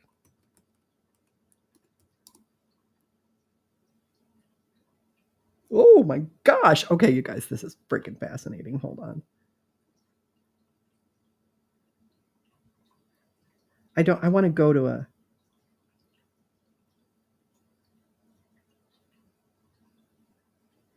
Okay. Oh, this is from the Wall Street Journal. Okay, let me see if they're going to let me read this. Looks like they are. It's going to be an opinion piece. But Netanyahu comes under fire for using this reference. Amalek, yes. Penny, just brush it off. This person doesn't know you like the chat does, and we love you. She's the one losing out. Well, like I said, I don't mind people disagreeing with me in the chat. In fact, I really enjoy debating. It was just that this person went after me spiritually, and I'm like, no, you can just jump right off. I'm not doing that with you. That's not okay. I didn't say, hey, you're wrong, therefore you must not love God or you must not have any spiritual insight. That's like saying, hey, you're wrong and you're ugly. You just don't do that. That's very poor taste. It's bad form. You haven't watched the news. Okay, hold on. Don't hear what I'm not saying. Marie, let's put that up. Don't hear what I'm not saying. Yes, that's exactly right. Okay, so let me share this with you because he made this comment about Amalek, and I was shocked. I didn't believe he said it. And I got on, not because I don't believe he would say something like that, but just because it's so beyond the pale. What the heck? Let me share my screen. Lady Good says Netanyahu is one of those fake Jews, the globalist Ashkenazi kind. His genetics do not tie into the tribe of Judah. See, I don't know enough to speak intelligently about that. But I mean, I'll tell you up front, I don't know enough to speak intelligently. All right, let me see if we've got this fixed now. Share the dang screen for the love of... There we go. Okay, let me shrink this down a little bit. And shrink Miss Penny down. Put me up here. All right. I don't know if you guys can see this or not. It looks super weird on my screen. So here's the deal behind Amalek. Let's have a look at this so people can understand the context of why this... that was a spelling error, not disrespected. Oh, no. You're okay, love. We're not super judgy here. I'm really hard to offend, but that, like I said, something like that, really, don't do that. Okay. So Netanyahu comes under fire for using the former term as a metaphor. Hamas is using the later term literally, Amalek and Jihad. So Amalek, these sons of guns are I'm not paying you to read this. You guys are horrible. I wouldn't give you money if...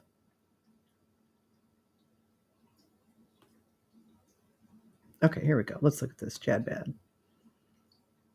Did that one come up? It did. All right. Now we go back. Okay, Jewish history. I wish I could find a true Jewish site for this because you never know what you're getting. The Amalekites, descendants of Amalek, were an ancient biblical nation living near the land of Canaan. They were the first nation to attack the Jewish people after the Exodus from Egypt, and they are seen as the archetypal enemy of the Jews. The nation of Amalek is long gone, but they live on as the internal enemies that we each battle on a daily basis. Eliphaz, son of Esau, the patriarch Jacob's brother and sworn enemy, and his concubine Timnah had a child named Amalek. Amalek grew up in Esau's household, imbibing Esau's pathological hatred of Jacob's descendants along the way. His offspring became the nation of Amalek, and they lived to the south of the land of Israel in what is now known as the Negev Desert. After the Jewish people crossed the Red Sea, they encamped in Rephidim, a barren location in the Sinai Desert. The people thirsted for water, and God, they don't spell out the word God because Jewish people do not say the word God, provided a miraculous well of water to accompany them on their journeys. While the Jews were still at Rephidim, recuperating from their escape from Egypt, the nation of Amalek launched a vicious surprise attack on them, though the Jews had no designs on Amalekite territory and were not even headed in that direction. Moses commanded his disciples Joshua to take an elite troop of soldiers into battle the next day. Moses himself ascended a nearby mountain to pray for salvation. The Jews defeated Amalek in battle, killing their strongest warriors while allowing the others to return home. Following the battle, God commanded Moses to record the story of Amalek's treacherous attack for posterity and to enjoin Moses' future successor, Joshua, to remember the attack as well. God promised to completely wipe out the memory of Amalek from the earth and to wage an eternal war with Amalek in every generation, which I think is why we're seeing all of this. God swore that his name and throne would not be complete until Amalek was destroyed. 40 years later, as the Jews stood poised to enter the land of Israel, Moses reminded the Jews of the command to combat Amalek. I want to see that command.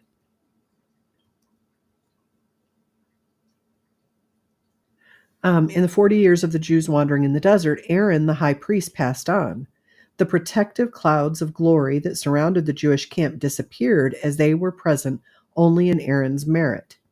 Seeing the exposed encampment, the Canaanite king of Arad launched a savage attack against the Jews. The sages explained that the king of Arad and his army were actually Amalekites who had merely disguised themselves as Canaanites before entering battle. They wanted to confuse the Jews about their attacker's identity. While the Jews would pray to God for salvation from Canaanites, the Amalekites would be free to do whatever they pleased. The plan backfired. The Jews were victorious and went on to enter the land of Israel unimpeded by the Amalekites.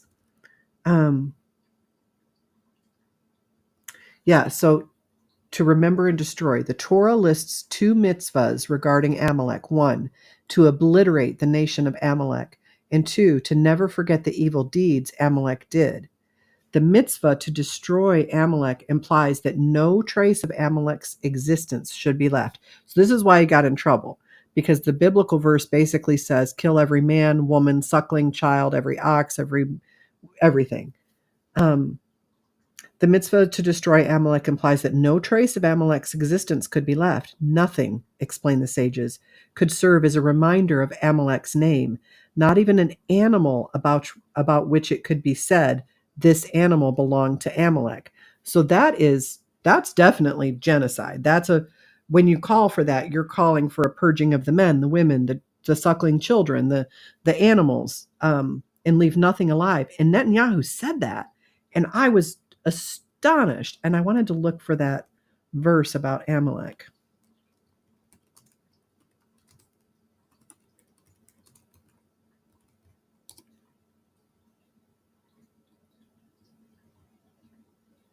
Now go. This is 1 Samuel 15:3. Now go and attack that. I want to see the whole verse. Hold on, let me get the Bible Gateway open. Bible Hub, this will work. Now go and attack the Amalekites. This is God. And totally destroy all that belongs to them. Do not spare them.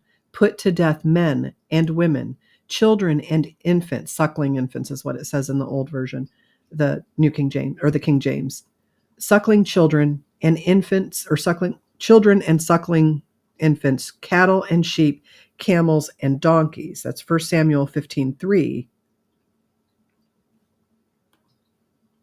So Saul summoned the men and mustered them at Telaim, 200,000 foot soldiers and 10,000 from Judah. Saul went to the city of Amalek and set an ambush in the ravine. Then he said to the Kenites, "Go away, leave the Amalekites, so that I do not destroy you along with them. For you showed kindness to all the Israelites when they came up out of Egypt." So the Kenites moved away from the Amalekites. Then Saul attacked the Amalekites all the way from Haviah to Shur, near the eastern border of Egypt. He took Agag, king of the Amalekites, alive, and all his people he totally destroyed with the sword. And this is what Netanyahu was calling for. And he actually said that. But Saul and the army spared Agag and the best of the sheep and the cattle, despite what God had told them to do, the fat calves and lambs, everything that was good. These they were willing to destroy completely, but everything that was despised and weak, they totally destroyed. They were unwilling to destroy the good stuff, despite what God had told them. Then the word of the Lord came to Samuel. "I regret that I have made Saul king, because he has turned away from me and has not carried out my instructions." Samuel was angry and he cried out to the Lord all night. Early in the morning, Samuel got up and went to meet Saul, but he was told, "Saul has gone to Carmel. There he has set up a monument in his own honor and has turned and gone on down to Gilgal," which was where Christ is crucified, right? Or is that Golgotha? I think it's Golgotha. When Samuel reached him, Saul said, "The Lord bless you. I've carried out the Lord's instructions." He lies to Samuel. But Samuel said, "What then is this bleating of sheep in my ears? What is this lowing of cattle that I hear?" You're caught. Don't lie to a prophet. Saul answered, "The soldiers brought them." It's kind of like Adam and Eve. "She gave me this apple. The soldiers brought them from the Amalekites. They spared the best of the sheep and cattle to sacrifice to the Lord." This is kind of like my son used to do when he was little, like little baby. He could pull the drawers out and climb up the counter, and I would come in and he would be on the counter and have the cookie jar out. And I would say to him, "David, are you supposed to be on the counter?" "No." "What are you doing?" "I det you a tookie." I'm like, "Oh, you're getting me a cookie." "Yeah, this tookie's for you." And so he'd hand me the cookie. "I have a tookie." I'm like, "No, you're not supposed to be on the counter. I'm not having a cookie either," and we'll put him back. But he's like, "No, we were going to sacrifice these sheep and cattle to God, but we destroyed everything else." So, for their disobedience, it did not go well. But anyway, the whole thing that was just so shocking to me was that Netanyahu called for them to handle it like they were supposed to handle Amalek, to destroy everything. And I'm like, why would you say that out loud on TV? Even if you thought it, why would you say it out loud? That's crazy. Hold on, I gotta stop this screen share. I don't know how to stop it. Over here. Hold on. Let me move up. Oh, what the? Really? Stop it. It won't let me stop sharing the screen. Add a scene. Hold on. Create. Let me just add myself to this. Okay, there we go. Anyway, I was shocked by that. For him to call for the killing of children, suckling infants. So that says a lot to me about who Netanyahu is. Because, where we can spare innocents, we should.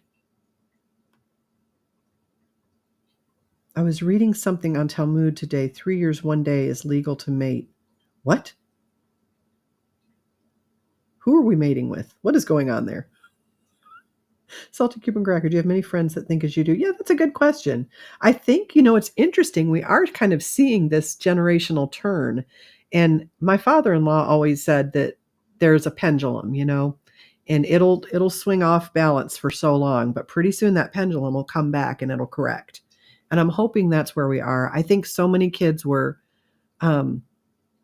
really messed up by the whole COVID lockdowns and not being able to have those milestones at school, their graduations and their proms and football games and all of that. And that really, I mean, you'd never get that back. You can't give it back to them. It's so sad. It's a wrong you can't fix.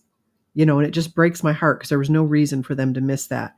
And I think a lot of those young people have had enough. They're like, no, this is crazy. You robbed my high school a career from me.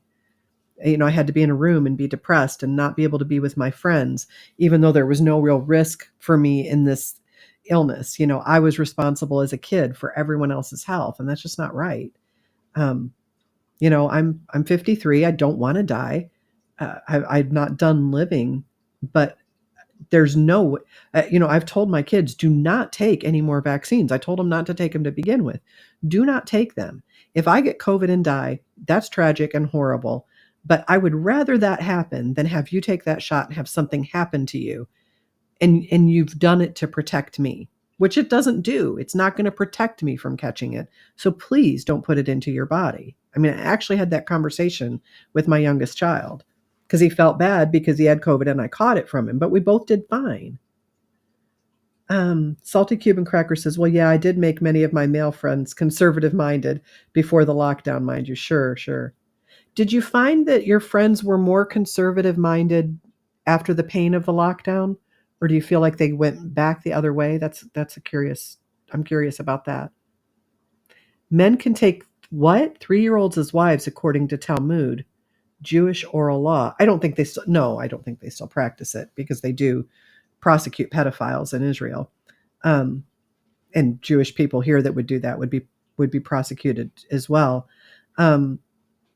I know there are some weird cultural sexual things that go on in different countries. Like I know the soldiers that were in Afghanistan, if you've got kids in the room, this probably isn't appropriate. The soldiers that were in Afghanistan were talking about how citizens from Afghanistan, male citizens, would have relations with male children because that wasn't considered adultery and that was okay.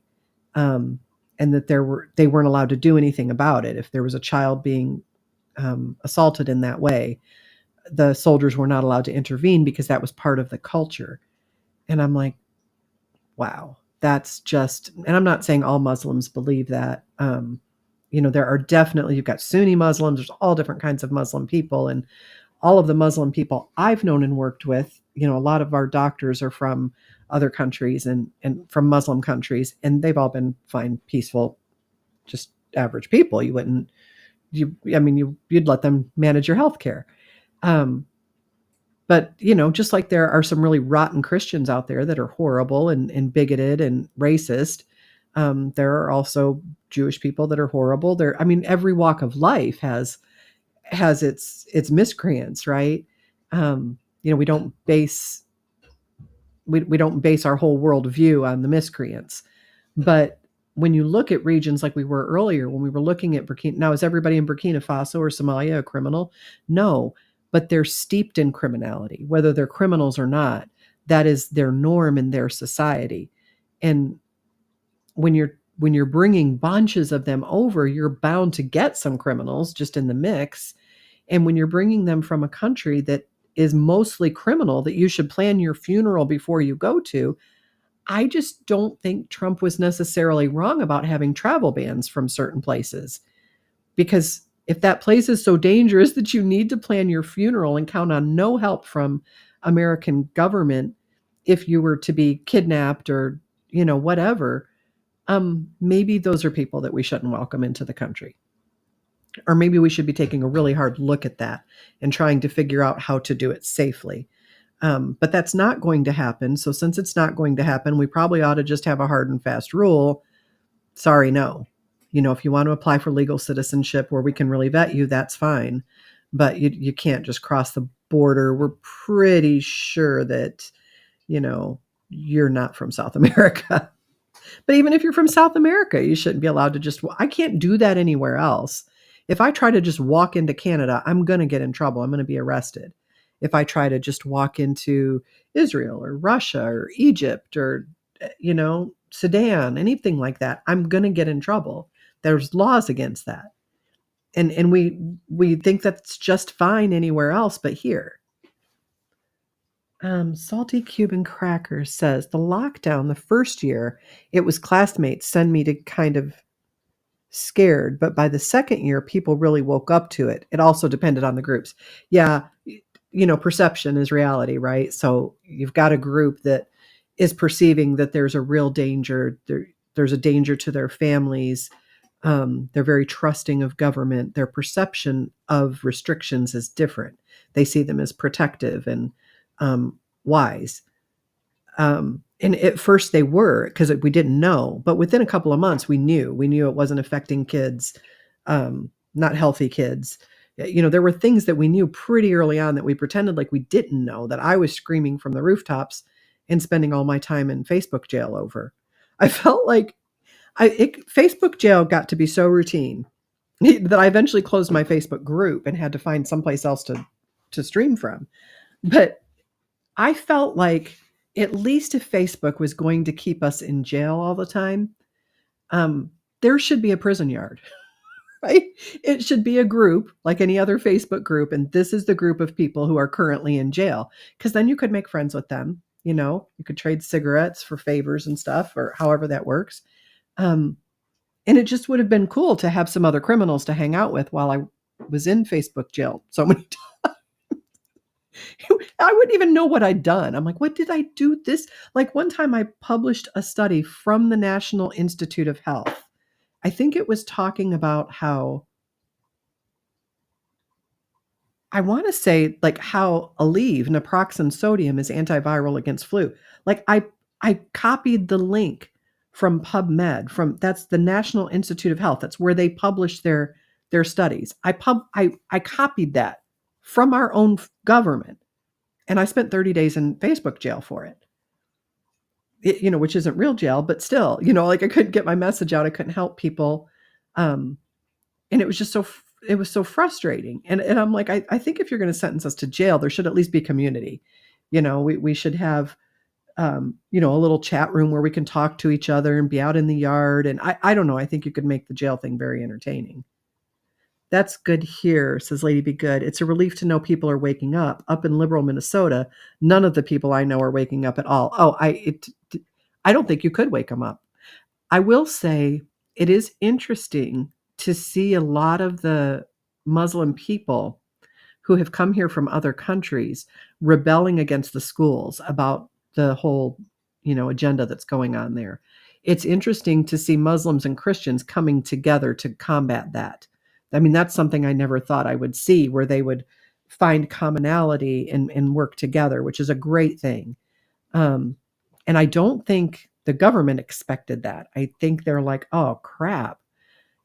So they were talking the other day, I read an article about how Arab Americans are now starting to lean towards conservative ideology because of what's going on with their kids. They don't want all this stuff being pushed on their kids, which I can understand. You're an adult, you do what you want, but as a child, this shouldn't be on your radar. Marie says, my gut told me from the start there was something very off about the lockdown. Yeah, like I said, I got sick March 12th, which I think was the day we locked down, or maybe it was the next day. I can't remember. And so I was busy being really sick really quick. But I remember thinking, we've never done this before. Like as a nurse, I had worked through Ebola. And I mean, I didn't see any Ebola cases, but these were pandemics that we were all screening for. So Ebola, SARS-CoV-1, swine flu, which is what, H1N1 now. So swine flu never went anywhere for everybody that's like, oh, but Obama and Joe Biden, they stopped H1N1. No, they didn't. They just named it type B flu. So it's still going around every year. H1N1 is still here. It was never defeated. And this is what I said about COVID. I'm like, look, it's a virus that affects animals and people. You can't get rid of that. You can't. The best you can do is manage it like flu. And so to make it look like the government eradicated swine flu, H1N1, they just renamed it type B flu. I'm like, and the bad thing about that is people who can't, so that H1N1 it used to be called swine flu. We had an outbreak back in the 70s. And then we had another one. I don't know. My kids were in middle school.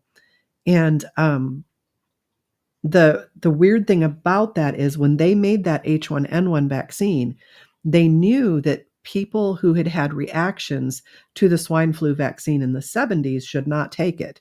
And they didn't really tell people that. And so my mom and I both had really, really bad reactions to that shot back in the 70s. Like my mom could barely walk for over a month. And I remember not being able to walk and my dad carrying me to the bathroom and having to hold me up on the toilet because I couldn't. I was like 5. I couldn't, my muscles didn't work. And I remember him being really scared and calling the doctor, and the doctor saying, we don't have any beds left. So many people are in with the flu, but we are seeing this terrible muscle weakness, which we didn't know was Guillain-Barré syndrome at the time. So my mom, a couple of years ago, she told me, maybe it was around COVID, she told me that she'd gotten a flu shot the year before. And she was getting ready to go get her flu shot again. And I said, you cannot get a flu shot. Anyone who did not tolerate that swine flu vaccine in the 70s cannot take a flu shot because that is in it. That's part of it. And she didn't know that. And she's like, oh my gosh, that's probably why I was in bed most of that season. She was really weak. She, like muscularly weak. And it took her months and months to get over that shot. But she did not realize that. She didn't realize that if you had an issue with that early swine flu vaccine, that you cannot take these flu shots. And she forgets. And so like the other day, she asked me about it. And I'm like, Mom, you can never take another flu shot because that's in there. You can't do it. Just like I can never take a flu shot. I'm actually allergic to the shot itself. But hold on, let me get your comments here. Oh, Marie says, I couldn't believe people who lived through AIDS forgot what Fauci did back then. Girl, Marie, do you know how short the attention span is? Part of it is the news cycle is so fast. But most people, like I grew up during that. I remember when people were keeping their kids out of school because there was a kid there who had gotten AIDS from a blood transfusion. And they were sure that because of Dr. Fauci, they were sure that if they breathed the same air, drank from the same, because he was saying you could get HIV, get AIDS from casual contact. And that was completely wrong. And he knew it was wrong. And he completely terrified the whole country. And then he withheld treatments that were helpful. Then he pushed treatments that were very dangerous, that killed all kinds of people. But most people didn't hear that whole story. All they knew was, oh, Fauci's doing a great job. He's got AZT out there, and that's going to help with HIV. And sadly, people who chose that lifestyle back then, it was almost seen as, like they deserved it. They deserved to get this terrible disease. But the fact was that all kinds of people that tested positive for HIV never developed AIDS. And what they found was a lot of it was lifestyle. So there were bathhouses at the time. Gay men would go to these, and I'm not maligning gay men. This is just what went on in the 70s and 80s. They would go to these bathhouses. Well, if your kids are in the room, this is inappropriate. They would engage in activity in those baths, and you would have like amoebic type infections that would set in. There's bacteria in that water. And then they were doing what's called poppers, which I think is basically like nitrous oxide. They were doing poppers. Well, these poppers, they were using to get high, pummel the immune system. And so I think that's probably a lot of why the deaths went down, is when they closed the bathhouses, that community stopped engaging in that sort of drug use because they were fearful.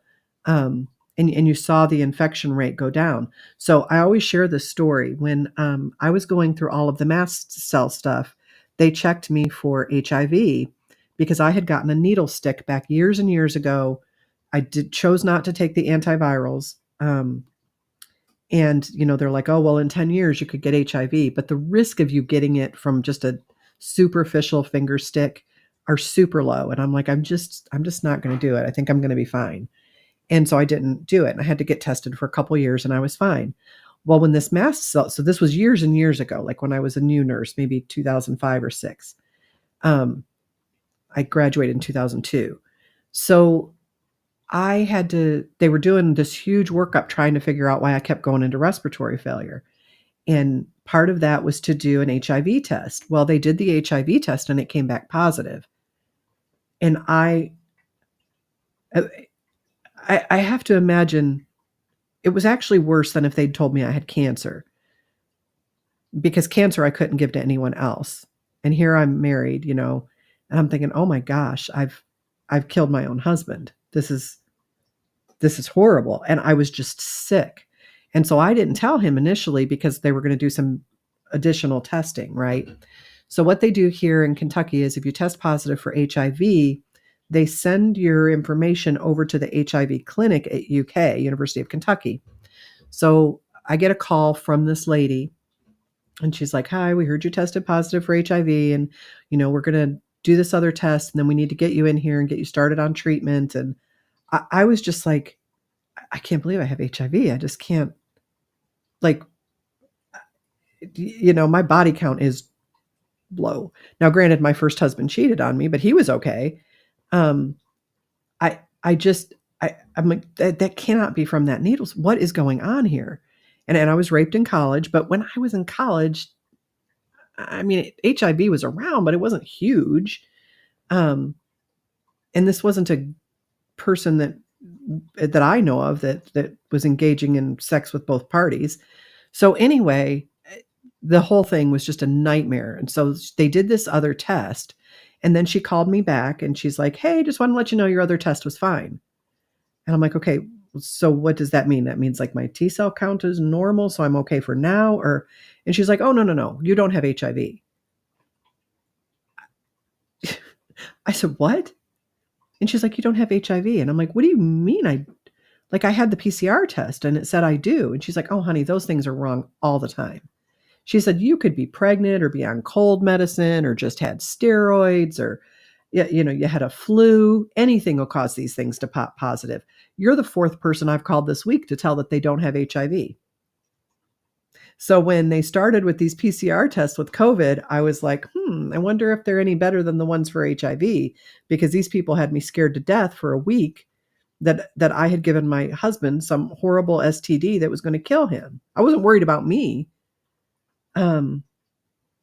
Salty Cuban Cracker says, "My school tended to be really left aligned. They had LGBTQ club. Where'd you go to school? What state? The Board of Education even basically forced us to do an anti-Second Amendment protest. The reason was that oh my gosh, okay, we got to get Salty Cuban Cracker on for a conversation. I want to hear what these young people are being subjected to." Bob Menendez came to my school. Isn't that the guy that just got caught with all of the gold bars? And is that right? Marie says, "Interesting. I didn't know nitrous lowered immunity." Oh, yes. I mean, they were doing it recreationally, like a lot. I don't think just going to the dentist is an issue. But I mean, these people were engaged in multiple dangerous behaviors that put you at high risk for infections of all sorts. You should be able to sue for mental anguish. This lady said she had to call 4 other people that week. 5 people in a week referred to her clinic with positive HIV tests that upon further testing are totally fine. The PCR test is so unreliable that before they even have you in the clinic, they do this other test to see if it's right because it's wrong so often. This is how good PCR is. And that's for HIV. That PCR test has probably been around for decades, and it's not good. Like, you would think it would be accurate by now. You'd think they'd work out the bugs. But apparently any little protein that kind of matches that chain will kick it positive. These doctors and their tests, exactly. It is that guy, Bob Menendez. That's crazy. Gold Bar Bob came to Salty Cuban Crackers. Salty Cuban Cracker, I have a sense that you're going to have a very interesting life. So, my life is full of all kinds of horrible and good things. But what I can say about it is that it is always interesting. It's good that I have a sense of humor, because so much of my life was just holding on while the shit hit the fan and blew all over me. Right.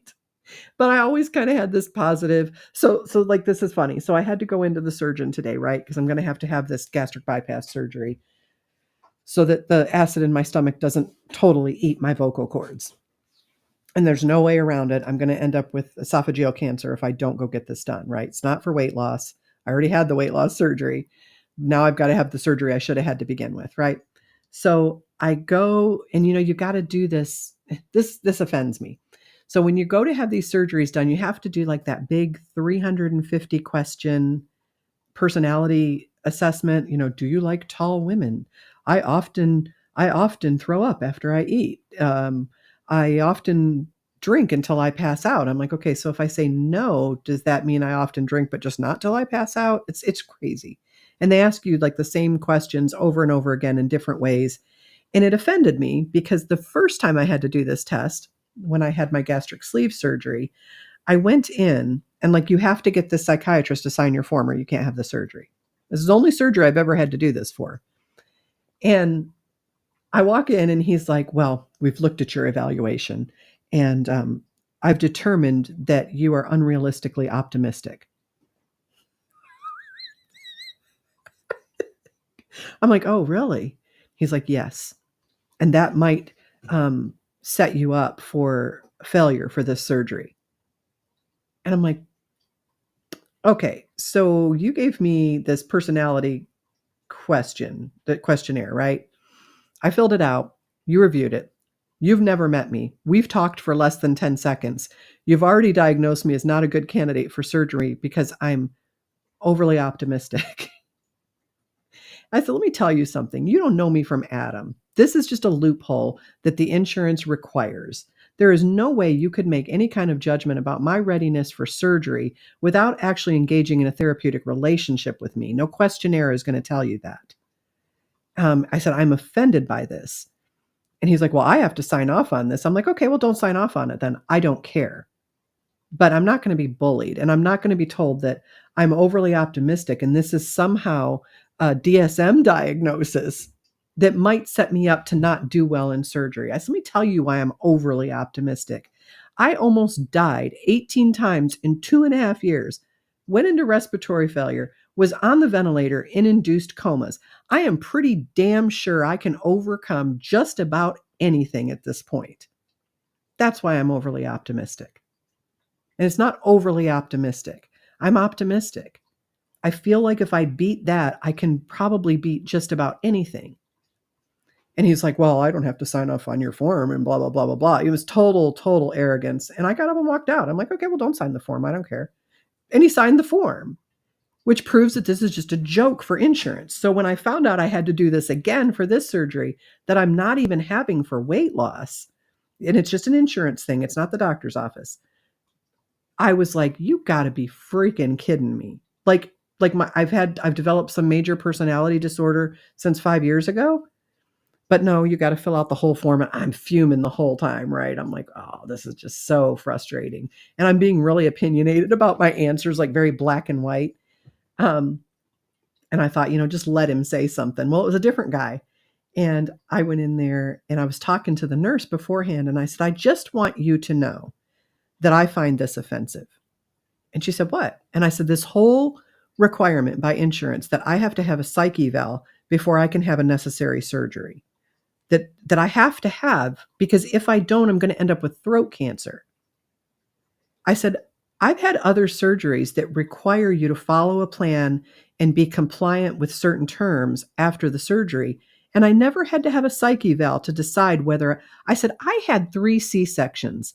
I never had to have a psych eval to determine if I should have children or not. That's freaking children. I raised humans without a psych eval. But I have to have a psych eval for this surgery? Are you kidding me? Like, my doctor can't just have met with, because you meet with them several times before the surgery. He can't look over my medical record and decide whether I'm a lunatic or not. I have to fill out a 500. There was one that was like 250 and the other one was 300 questions. And I'm like, this is ridiculous. And I said, look, I had shoulder surgery. I had to be compliant with physical therapy. I had to be compliant with the brace. I had to be compliant with home therapy. When I wasn't at therapy, I had to be compliant with restrictions to what I could do. And I did all of that without needing a psych eval. I did all of that and I was compliant. There's your evidence that I'm not a lunatic. But no, I have to deal with this goofball, who holds the pen on whether I can have a surgery that I physically absolutely have to have. And so when I went in to talk to the guy, I was like, I just want you to know that the last time I had this done, I was diagnosed as being overly optimistic. And so he went through the results and everything. He was really nice. I really liked this guy, very smart, knew a lot about this type of procedure, was not at all what my experience was before. And I went in there with a grudge. And so anyway, he said the only thing that your behavioral assessment showed is that he didn't say not compliant, but like I can push back against doctors. Yeah, like that, Marie, like an MMPI. I wish I could remember what it's called.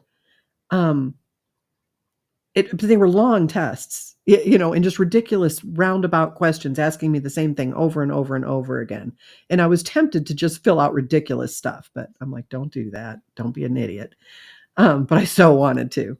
The smartass in me did not win, but boy, she wanted to. But anyway, he said the only thing that behaviorally that you clicked like abnormal for was that you push back against like medical advice or whatever. And he didn't even stop. He said, but let me tell you something. There's been studies that show that people who do that actually live longer. And I was like, okay, you I like. He won me over with that statement. And I said, well, think about it. I said, we have such a one size fits all approach to healthcare. Like it's not healthcare. It is a total sick model. It's not healthcare. And I said, doctors will just treat you some way because that's like what the government has said that they should do for everyone, even though we're all individual. And no, I don't automatically go on a cholesterol medicine because my doctor says, oh, your lipids are high. I'm like, okay, well, what can I do to change that? I don't want to go on a medicine. And I said, so yeah, I do push back in that way. And he said, yeah, he was like, that's actually a great thing. And so he started talking about, he said at Johns Hopkins and Cleveland Clinic. So the way he practices now, which is not at either of those places, the way he practices now, he says he gets paid per client, per patient. And that's the reimbursement model. So he's got to see more and more patients to get his pay to a certain level. But he said the Cleveland Clinic and the I think it was Johns Hopkins models are, you're paid more based on your outcome. And that just blew me away. I said, wait, he said, I can have a patient come in and they're hypertensive and I can spend time with them and counsel them about how to change that, what kind of lifestyle choices to make, get them in touch with a exercise physiologist and a dietitian, get them into counseling to help them work through some of their stress, teach them meditation, things like that. And if that patient has a good outcome, I'm paid more than, that's how he's paid. He's paid based on the outcome versus being paid based on how many patients you can see in an hour.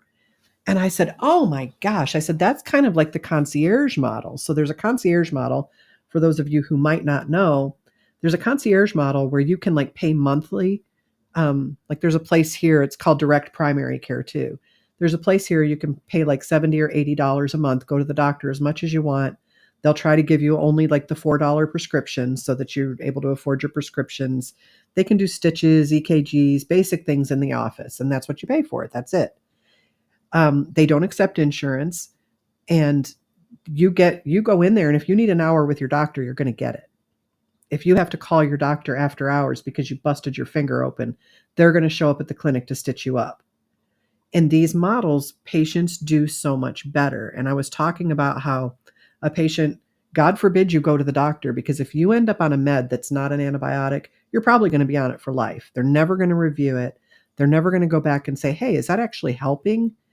Like if you go on an antidepressant and it's not working, they generally don't take you off that one. They just put you on another one. Or if they take you off that one, they put you on another one. And if that one's not working, then we've got this one we can add to that one because that one's not working. And there's no I guess time or the model is just so bad that there's never that moment where you sit down with the patient and you say, wow, you're on 11 medications. A lot of these medications we could get you off of if we changed your diet, did some lifestyle modifications, and you would actually feel better. You're now, you not only have this problem, but you're experiencing the side effects of the meds on top of it. What if we could just get rid of the problem? Have you ever heard a doctor say that to you? I'm guessing all of you are going to say no. Let's get rid of the problem. Let's sort out what is causing this and let's fix that thing. Hold on, I'm trying to get caught up. I wonder, I hate this. I wonder if they give a psych evaluation to people that want sexual reassignment surgery. Seems like they would. Okay, so interestingly, some of the people that are suing these gender clinics have said that they went in, they saw the doctor, they were there 15 minutes, and they were on puberty blockers. So that to me says you probably didn't see a psychiatrist that visit. The issue is, I don't think they're doing these psych evals. And I think the psychiatrists that are hired to work in these gender programs are pushing people toward that goal. And that's problematic. This is why I have such little respect for mental health professionals. But the one I met today was great. And I've actually had a therapist once that I went to just to work through some stuff. And she was incredible. She helped me so much. Marie says, concierge, I think that's what you're saying. Concierge doctor can bypass lots of stupid tests and go straight to procedures. Well, and the other thing is, a concierge doctor, a direct primary care doctor, are far less likely to send you to a specialist for every little thing. So, like, I have a pacemaker, and yes, it has to be interrogated every once in a while, make sure it's working right, to see what kind of rhythms I'm having, to see how often I'm paced. So I have to see a specialist for that. I have to go to the cardiologist for that. I'm on hydroxychloroquine for rheumatoid arthritis. I've been on it for like 20 years. Yeah, probably about that long. And on and off. And because I need to go back to the 2 times a day dose, my primary care doctor has now said I have to see a rheumatologist just to get refills written. Nothing has changed. I used to be on 2 a day. I didn't take 2 a day because it upset my stomach, not because I didn't need it. I was prescribed 2 a day, but I was only taking 1 because of the stomach issues. So to go back to the dose that I'd been on for years, I now need to see a specialist who is just going to write the refill just like the primary care doctor would, right? Now I have to go to the weight loss clinic because I need a GI surgery. So I need to see that specialist, that makes sense. But what bothers me is you'll go to the doctor and you're having problems with your thyroid or your diabetes. And so now you need to go to an endocrinologist. It used to be you could go to your primary care doctor and they could even do surgery. They could do most everything. Like if you went to an internal med doctor, you could go to one that was also a surgeon. And if you needed your appendix out or you needed your birth control pills, they could handle all of that. But the problem with segmenting people out into specialties is those specialty doctors seem to forget that the body works all together. So now you've got a doctor that's just treating your joint pain, but they're not thinking about how that medication might affect your fatty liver, right? And so everybody's only dealing in their own small area. Nobody is considering the whole organism, which you need to do to be able to treat successfully. Spud Hill, welcome. My grandma was told she was going to die within a year, so she said, okay, I'm quitting all my meds. She lived for 12 more years. Right? Why choke down all those pills if you're dying anyway? That's amazing. It's about right. How much worse were the meds making her? Crazy. Salty Cuban Cracker says, I never understood why people would pay to go for a therapy session. If you speak to a priest or elder, you can do therapy sessions. I find your, I don't want to say naivete because that's the wrong word. I find your common sense and your just basic horse sense. I think it's adorable. 20 years old and it's like, why wouldn't you just go talk to your priest? It's free. You could just go talk to your priest. He's got a pretty good handle on how to get through. They don't want you to go to your priest. You can't be basing your mental health on your spirituality, on the word of God. Salty Cuban cracker, you freaking bigot. Did your mother not have a vinyl on the back of her car window saying, "I'm just a mom trying not to raise bigots"? Shame on you. Talk to your pastor. It's the kind of monsters we have to deal with on my channel. But you're right. You're right. Like, it always gets me. You'll get people. So, like, to me, to go to a psychiatrist at a gender clinic is just to go to somebody who's going to tell you what you want to hear. And that's not a psychiatrist's job. A psychiatrist's job is supposed to challenge your mindset. Like, you're in these patterns that are unhealthy for you. They're not supposed to go along with that. They're supposed to challenge it. Like, Penny, maybe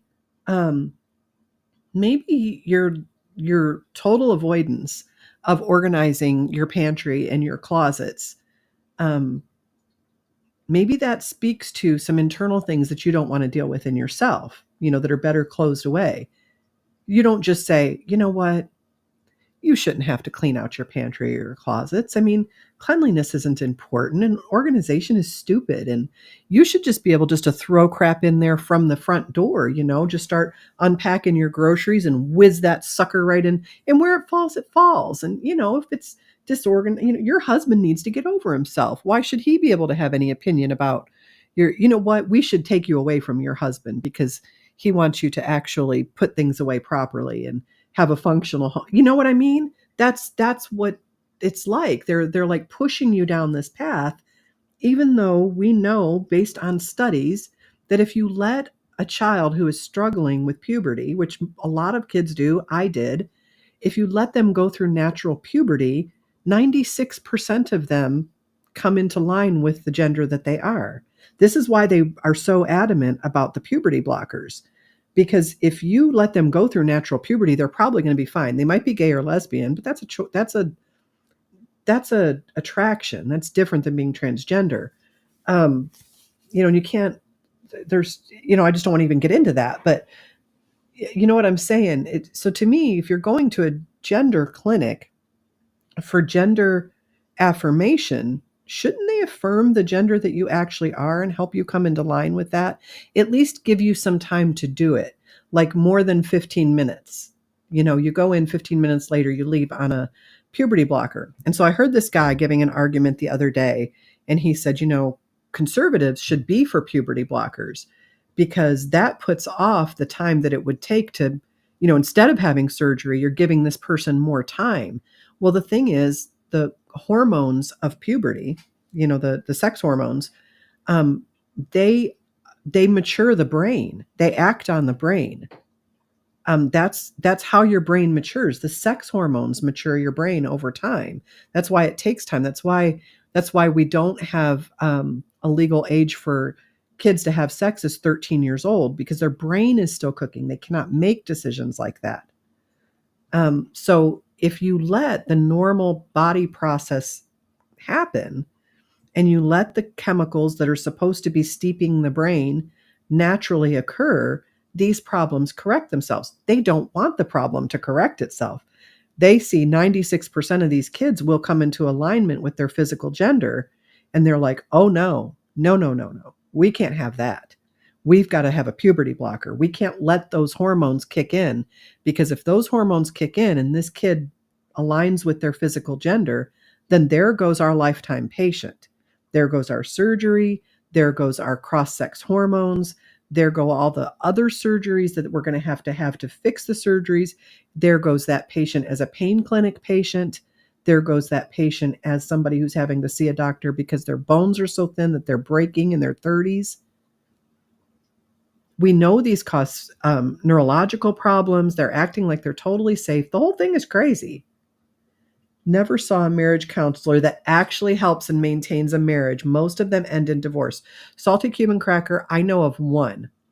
I had some friends of mine who went to a Christian marriage counselor, and I was so glad that that's who they went to, because their marriage is phenomenal because they went to that person, because he pushed them to fight and to stay at it and to stick it out, and encourage them that once you get on the other side of this division and you work together and you come through it, your marriage is going to be so strong. Rather than saying, well, maybe you should separate and live in a different house, and that way he can deal with his, those people don't come back together. You're absolutely right. Marie says, or test their hormone levels in case they're producing the wrong ones. Yeah, that would be like, they could have a pituitary issue. I think that should at least be looked at.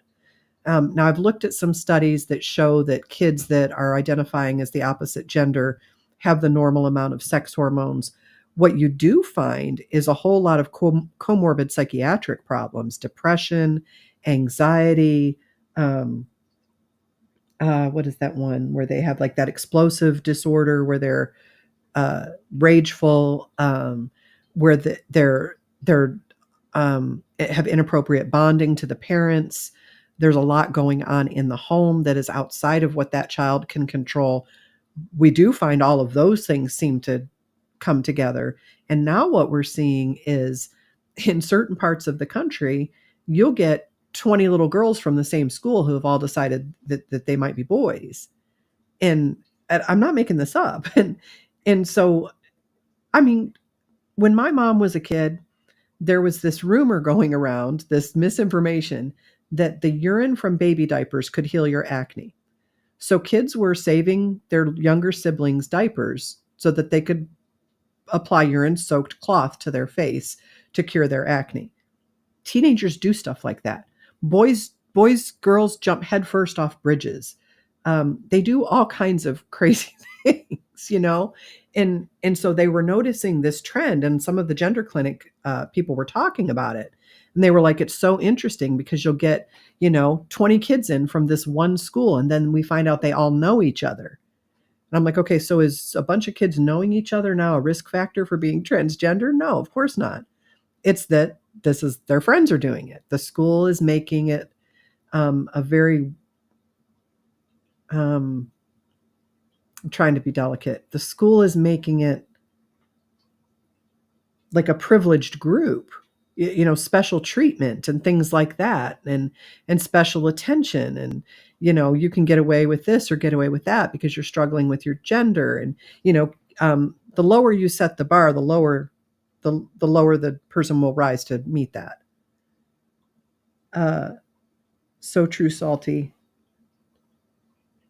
TikTok trends, exactly. Kids don't want to be the right. See, that's the thing, and I'm not blaming the kids. This is the nature of teenagers and preteens, right?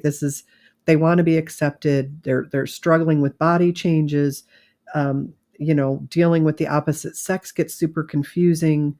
They're having huge hormone shifts. And this doesn't just affect little girls. I had 2 boys, and it was incredible, just angry outbursts and emotional outbursts. And, I could see puberty was really emotionally rough. I think harder on my boys than my girl. And, rather than just acknowledge that and say, it's hell, you're in this chemical soup that is totally foreign, that you didn't have a year ago, that now suddenly they're raging. Um, of course you can't think straight. This is why we worry about our kids going out on dates, because they don't make good decisions.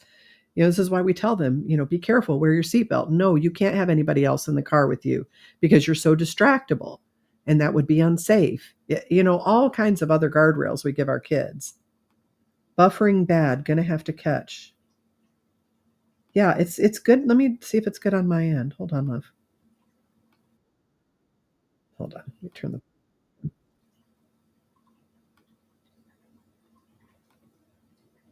I think it might be your end. Interesting. Guys, anybody else having any trouble with buffering? I'm almost done. We're gonna stop here in a minute. But anyway, so the thing that I was saying about Netanyahu was that he was basically, yes, the frontal lobe is not developed until 25, especially in men.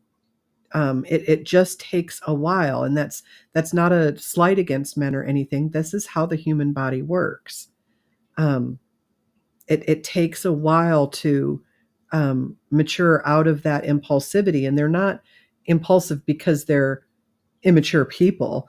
They're impulsive because they're immature physiologically. They make impulsive decisions. They do things that don't make sense because they're physiologically not cooked yet. You got to give them that time. You have to allow, little boys. My little boys, when they were little, played dress up, would dress up as a little girl. They played those both gender roles. Children experiment with gender roles. That's totally normal. They would play with dolls every once in a while. They would play with trucks. My little girl would play with trucks. I never took this as a sign that they were not in the right body. This is just normal things that children do. I can remember my kids playing together and my daughter saying, okay, now you be the mommy and I'll be the daddy. So I'm going to go to work. Okay, that's not gender confusion. That's just experimenting with gender roles. That's a normal part of child development. And now it's a sign of, there's this video of this woman. She's like testifying before Congress, I think. And she's talking about how she bought her little girl this Fisher Price tool workbench. They make these little workbenches and you can screw in the little bolts and you can hammer in stuff. It's just for little kids, like a little Fisher Price or a little Tykes thing, right? And she said, when I bought that thing, I thought, man, I hope I don't turn her into a boy. And so the little girl liked playing with that. And so that's how the woman knew that the little girl was a little boy. That's it. That's it. That testimony exists. I'm not making this up. This isn't anecdotal. This woman testified before Congress. This is how she knew. There was another woman that said that her child was a girl, but was really a boy, and that she knew this because of the child's love for vegetables, because some vegetables increase testosterone levels, and this child's affinity for vegetables, seeking out vegetables over other foods, meant that she was intuitively trying to increase her testosterone level, which meant that she was a little boy. And I'm like, or you just have a kid who likes vegetables. I mean, I had a kid, and it seemed strange to me at the time. I had a little girl who I could set cookies out on the table and set broccoli and ranch dressing out on the table, and she would eat the broccoli and ranch dressing. And I thought, you're a monster. You're going to grow up and be a serial killer. Who does that? Or she would eat a cookie. She'd take one bite and she's like, that's enough. I'm like, whose child are you? What are you doing? You have to finish the cookie. Who bites a cookie? It doesn't finish it. She's going to be a serial killer, but she's not. She's a totally normal. She's a mom. She's a good person. She's got her head on straight. She does what she's got to do every day. And she's a girl. That broccoli did not mean that she was trying to increase her testosterone levels. It just meant that she liked broccoli. I know. It's crazy. I'm such a bigot. I'm a transphobe. That's probably what it is. I'm just so tired of it. I'm like, no. I'm so tired of the taboo of talking about things. There should not be anything that we cannot discuss.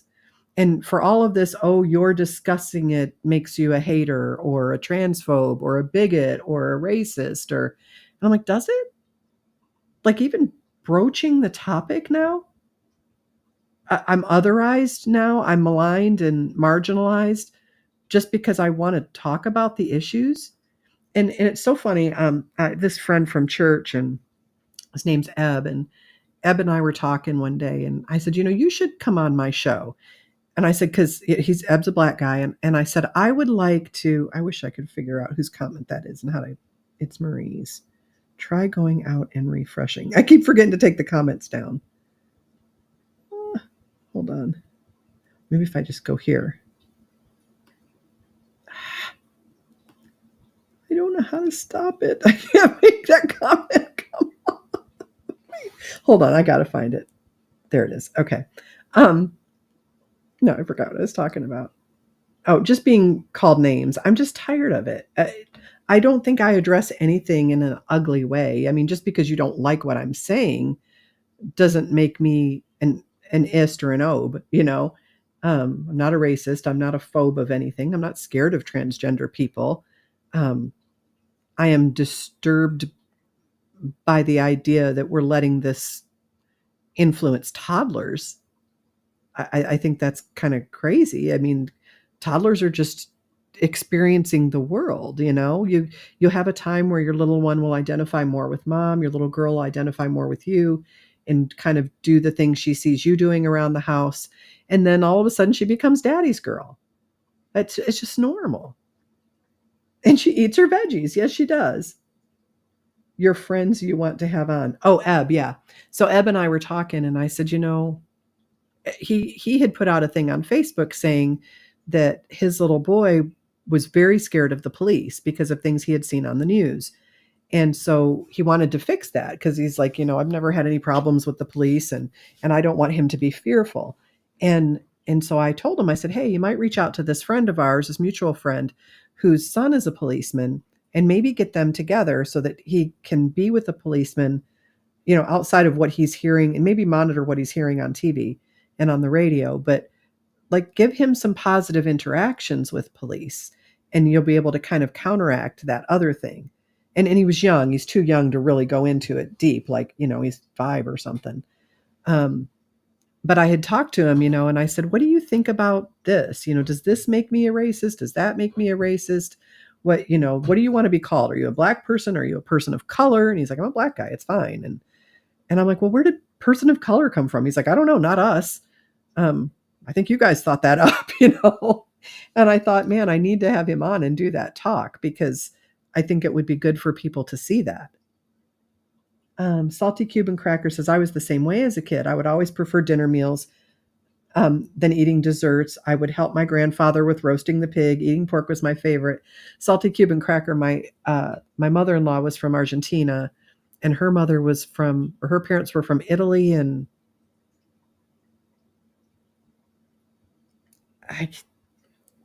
she spoke Portuguese and Spanish and English. I think that's it. Very educated. She died in her 90s. But it was crazy. She had a degree in pharmacy. She had a degree in pharmacy, education, and she had a seminary degree. And in her time, that was unheard of. But she came from Argentina. And when she came to this country to go to school, she went to UK for a while and worked as a pharmacy student there. And I think she finished that. When she went to seminary, that's where she met my father-in-law. And he just saw her and thought she was just the prettiest thing. And he's got German heritage. And but anyway, he proposed to her out in front of Asbury University, which is where the revival was last spring.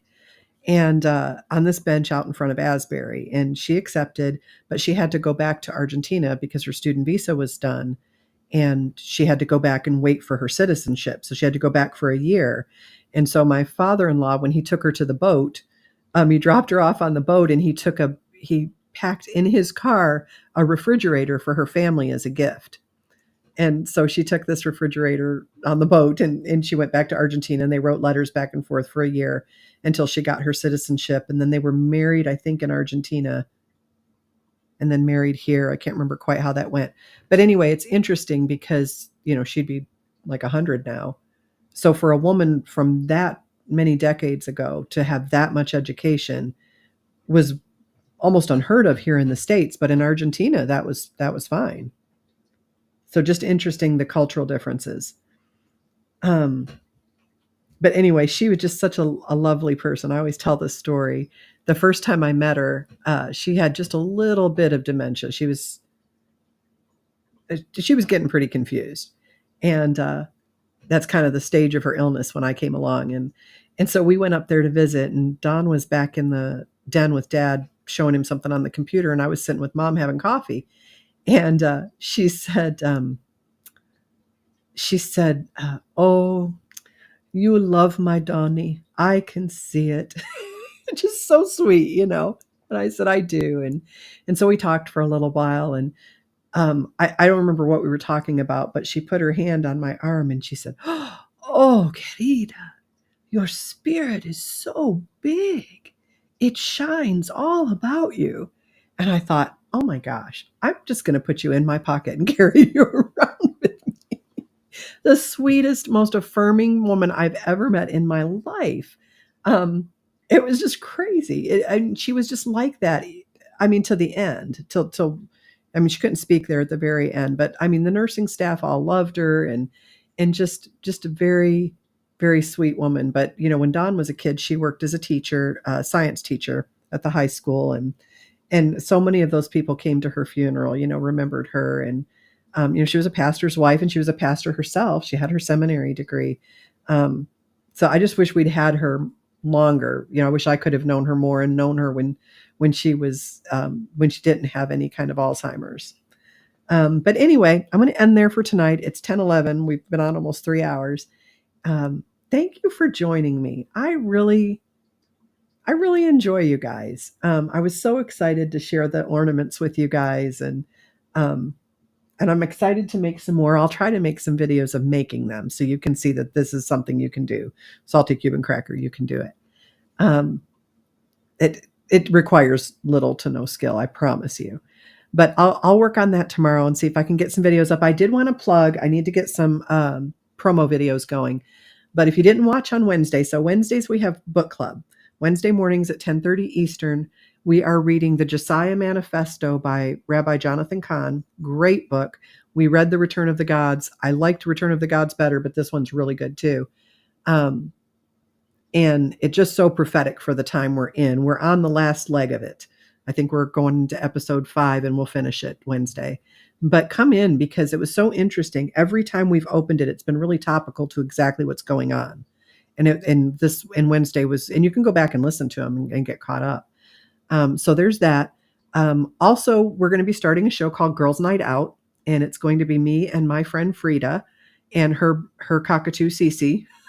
And we're just going to pick one night a month, and we've not decided when yet. It'll be towards the end of November, where we're just going to get on, and I'm going to pick some clips and topics, and we're just going to have girls' night out and talk about them.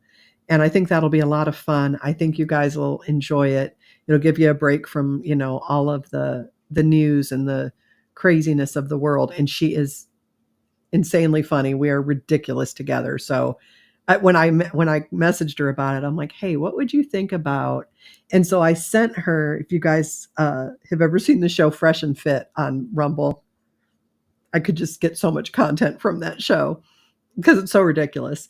But I said, hey, I'm going to send you a couple clips, watch these. And she's like, oh my gosh. And I thought, this is the person I want to do this with. She's just hysterical.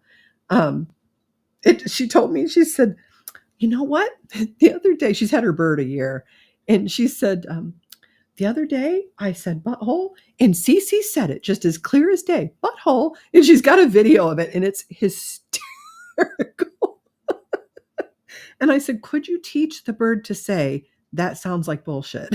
Because that would be amazing.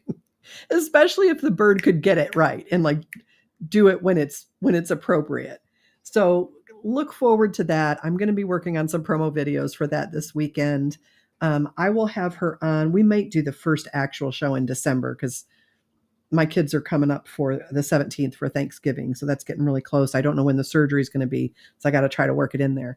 But I want to have her on just for a little while one night so you guys can meet her. And then we'll go on to do the show. But you guys are going to like her. She's got as Southern an accent as you have ever heard, which it makes her even funnier because the things she says are just crazy. But I'm really, really looking forward to that. It's going to be a fun show. We are going to try at some point once we make a little bit of income so we can cover some of the tech stuff. Like we need to get her a webcam. We need to get a mic over there. But what we would like to do eventually is add the guys. And so one week or one Saturday a month, we'll do girls' night out. And then another Saturday night, we'll do date night with our husbands on because her husband is funny and so is mine. And, but we've got to have some more equipment before we can do that. So just be praying that the show does well and that we're able to add that because I think, some comedic relief is needed in these times. And I want to be able to help provide that for you guys. And I need it for myself too. But anyway, let me pray us out. Heavenly Father, we thank you so much for this day. And I thank you for all of my friends. And, I can get on here and blather on about my medical stuff. And these people actually care about me. They message me. I love that you give me the opportunity to help them. I have people email me all the time about they're struggling with something spiritually or physically. And it is just such an honor to me to be able to be of service to them and to share your love with them. And I just pray that they pay that forward. I pray for everybody that's here tonight, everybody that will watch in the replay. I pray for everybody who donates and supports the show. That is, we are actually getting to the point of almost covering our costs. And that's just incredible. I'm just so glad to not be behind to do the show. And I'm thank you, God, for your provision. Thank you for putting people in my life who see the value of this show and who get something out of it and who give back. Even in little amounts, it blesses my heart. Um, and I pray that you would return that blessing to them, pressed down, um, and running over tenfold what they've given to me. I pray that you would return that to them. And I just thank you for them. Father, for anybody who's suffering um, physical maladies, emotional problems, spiritual problems, I pray that they would cry out to you and that you would be their ever present comfort. For people who are struggling with division, with separation from family members over the political landscape or the cultural issues, I pray that you would bring back to the hearts of everybody involved how much those family ties mean. The one way to destroy this country is to just turn families against each other. And Father, I stand against that. I stand against divorce. I stand against children being separated from their parents. I stand against people being killed in the streets. Father, we have got to repent. I apologize myself for not being more of a voice when I could have been, for not being more active when I could have been, for all of the ways that I've not stood up when I should have stood up and just kind of fell asleep at the wheel. I pray that you'd forgive me for that, and I pray that you'd help me be bold going forward to speak the truth in love and show people there is a better way. There is a way of peace and love. There's a way of accepting the amazing creation that we are through you and loving that part of us and letting you love us and being the bright light that you sent us to be. We don't need to tear our bodies apart to make ourselves right. We just need to know who you are and who you made us to be. And I just thank you so much that your fingerprints are all over my DNA. That is incredible. And I am so blessed by it. Most of all, I'm blessed by your son, Jesus, and his sacrifice for us. And it's his name I pray. Amen. All right, guys. Cult tracking software says MMIW bodies around oil fields. I don't know what that is, but okay. I don't know if that's spam or what. Good night, Nurse Penny. Have an awesome weekend. Stay optimistic. I'm gonna be pathologically optimistic. That's it. I'm going completely over the cliff. Pathologically optimistic. We're going to come through this. The economy's going to turn around. We're all going to be freaking artistic ornament makers. Our marriages are going to prosper and thrive. Our children are going to turn back to us and understand the wisdom in what we're telling them. Separations are going to be banished. We are going to put our minds and our spirits and our hearts to restoring what Satan has taken from us. There's a song and it's called The Enemy's Camp. I'm going back to the enemy's camp and I'm going to take back what he stole from me. I'm going to play that song for you. I'm going to dump YouTube because I can't play it if I'm on YouTube. So let me dump YouTube. And I think I have to dump Facebook too. So only my Rumble viewers will get to hear it. Hi, MPI DSM. Welcome to you. I think you're new, love. Welcome, welcome. How do I turn them off? Okay, I know there's a way to do this. Give me a little minute. No, stop streaming to this destination. Yes.